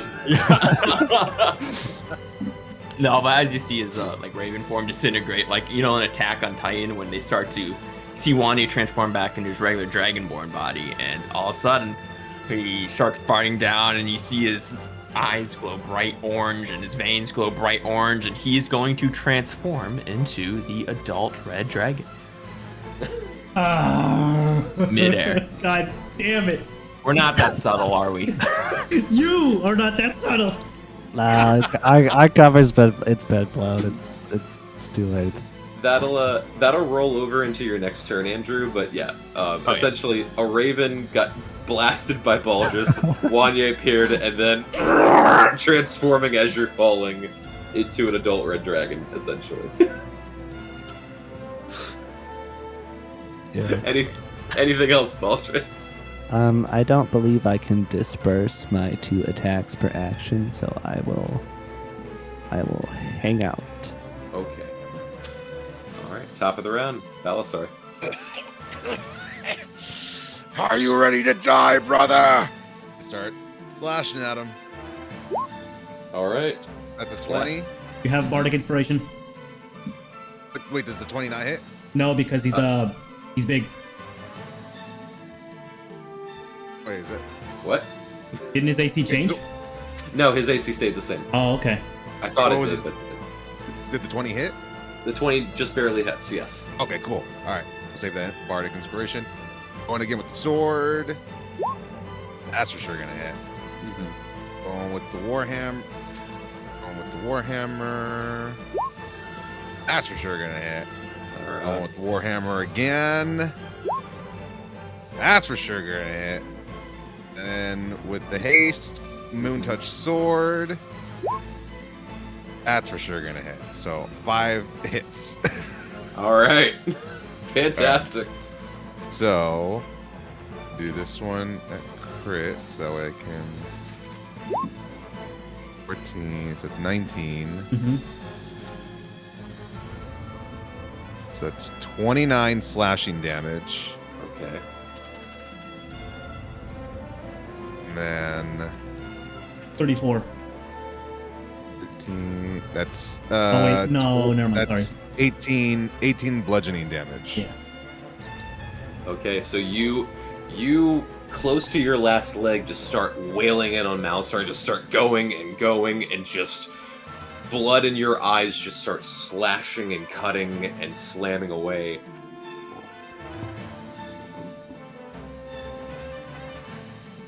There were some additions to it for reasons, because of potions and second wind, but with a max health of 166, the floor is yours, Balas. Oh, yes! All right, so where am I in relation to him? You are in his left hand, 40 feet above the sky. Can I flavor this that I get out of his hand? Sure, it's your moment, yeah. I am able to break free, and I'm just running along his arm, and to his face, I'm able just to wail on it, and then I just stab him right across the throat. And Okay. I push off his body and just let myself free fall down. I cast Okay. Featherfall on Balasar only. So yeah, Balasar, you with your longsword, you stab into his thumb, and you use that momentum to prop yourself up, hitting and slashing along. You run straight up to his throat and find this very vulnerable weak point right across the throat, and you reel back, and like a frickin' miniature hurricane or typhoon or twister, you just spin, and with every drop of energy you have, slash right across his throat, blood immediately spraying out with this massive velocity as Malisar just starts screaming and yelling and begins free falling as you begin free falling with Featherfall as well. Oh, well, I wanted to add something to that. Okay. Okay. Yeah. As I'm like falling, how far up are we again? 40 feet. Yeah, so as I'm falling, let's see the first 10 feet. I'm just like smiling. I just close my eyes and I just accept it. And then yeah, Featherfall. Okay. All right, and for sake of minor brevity, with this massive tumble, you all see this large dragonborn, almost abomination, falling down from the sky, wings straight up as gravity takes its toll, as Malisar crashes down straight into the earth, leaving this massive crater. All the dwarves begin scattering and running. Balasar, you limbs outstretched, Featherfall, and go lightly prone to the ground. And when you open your eyes, if you closed them, you see the form of Malisar just shriveling and shaking as he begins slowly shrinking down to his normal size. One hand over his throat, and his tongue just lashing out. I go over him. This is gonna get a little dark. Yeah. This is your movie. I like get up and I limp my way towards him. I'm like just bleeding everywhere. Limp my way towards him. I get on top of him, move his hands away, and I just start strangling him. And I'm just, you are my brother, and you betrayed me. Die with some dignity. And you just see, like, over the course of... And strangling is a very painful way to go, and it takes time. But as you rip the hand away, letting the blood go back out, you cover it with your own hands, going immediately into a choke. And you all watch as Balasar begins squeezing the life out of Malasar. And you see Malasar just staring at Balasar, eyes completely red. Before he goes red, I just rip his head off. And I scream as I know. Yeah. And before Malasar even had any chance of saying anything or showing any other sign of emotion other than fear, you rip his head clean off as the now twitching body of Malasar lies cold on the ground.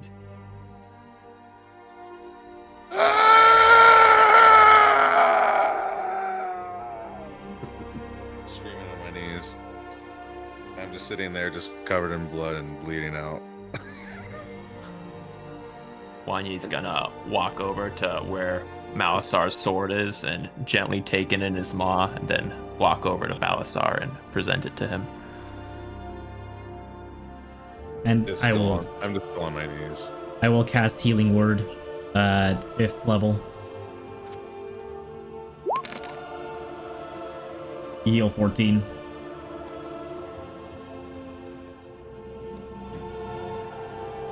And there is this small, somber moment of just silence as energy begins dying as you all stand outside the now somewhat partially destroyed Rebellion Church with the body of Malasar cold, head of Malasar in Balasar's hand, just taking a moment to soak it all in. And that's where we'll end the session. Yeah! Very subtle, guys. That was partially on Malasar. Dang, I was fully ready for a whole death. Guys, Never. Yeah, I thought you were gonna die too. Not while I'm around. I was so ready for an epic death. All right. Save it. You got down to 9 health, though. I got down to 4 health. Damn. Oh, you would have. Oh shit. Yeah. Yeah, you would have been dead. Would he? I know. Would I was none of just us like, this is would none of perfect. us I'm have just gonna tried to fall heal to the him? earth and die. Would none of us have tried to heal him after he fell? I'm not just gonna let him die. Yeah, like, unfortunately, you have teammates that care about you. I think I might. Wouldn't even need us. Wouldn't need us. What you'd see is, for the first time ever, is a bear doing CPR. Yeah.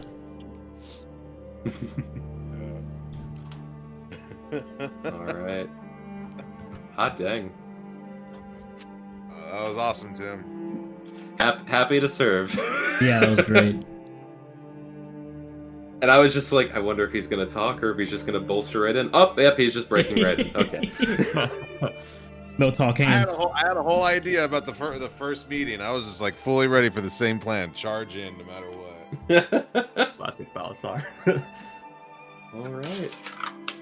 That was awesome. Dang, well, we'll pick up from there next week. A lot of explaining to do. Mm-hmm. And now the townsfolk freaking out with this large red dragon suddenly. They've got the money to clean this up. Honestly, I say we just kind of do like a shifty-eyed look to the right and left, hop on Wanye, and Yeah, I want Leave Balasar them to to- grab the sword and just hop on my back, and we just fly away. Yeah, let's just fly away.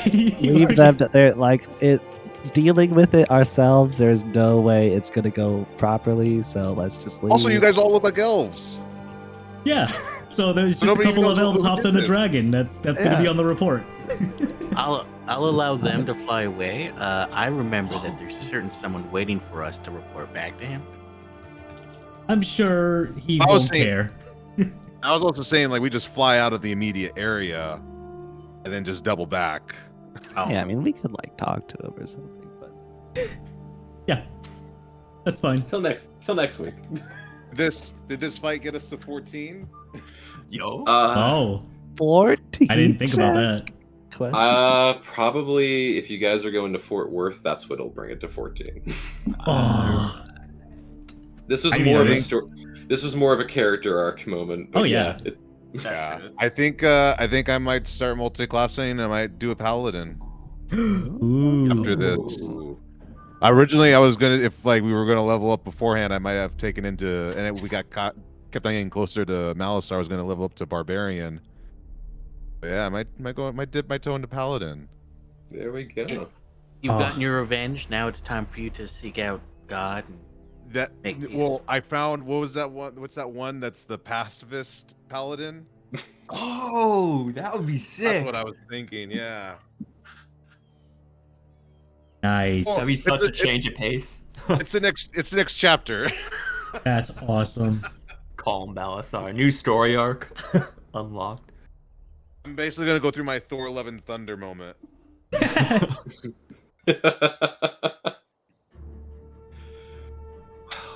Hot dang. Well, thank you guys so much for playing. Glad you had fun, and I'll chill here for a bit longer like usual. But if you got a dip, you got a dip. Alrighty. I'm gonna head out. Thank you guys for yeah, playing. I gotta go. I've got people asking Thank for some you. help. Yeah. Yeah, nice playing with you guys. Bye, guys. Bye. Wow, chat. Just wow. That was, I know there were literally no visuals for that final fight, but I have been waiting for that confrontation for quite some time. I really wanted to instigate it by just giving myself the knowledge and then passing it on. So I'm glad that turned out like that. I hope you enjoyed the show. It was a lot of fun. Thank you guys for tuning into either Code Vein or D&D. That's going to be it for tonight. We're going to head out, and tomorrow we'll start Blasphemous, I believe. Tomorrow's Monday. Yeah, we'll start playing Blasphemous on weekdays now. So check out the Discord and Twitter for notifications on when we go live next and what we're playing. Yeah, thank you so much. Little Brooks, I really appreciate the bit you gave earlier. Thank you so much, my dude. Hope you enjoyed.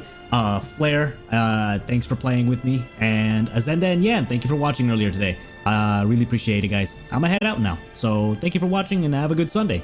Bye, guys.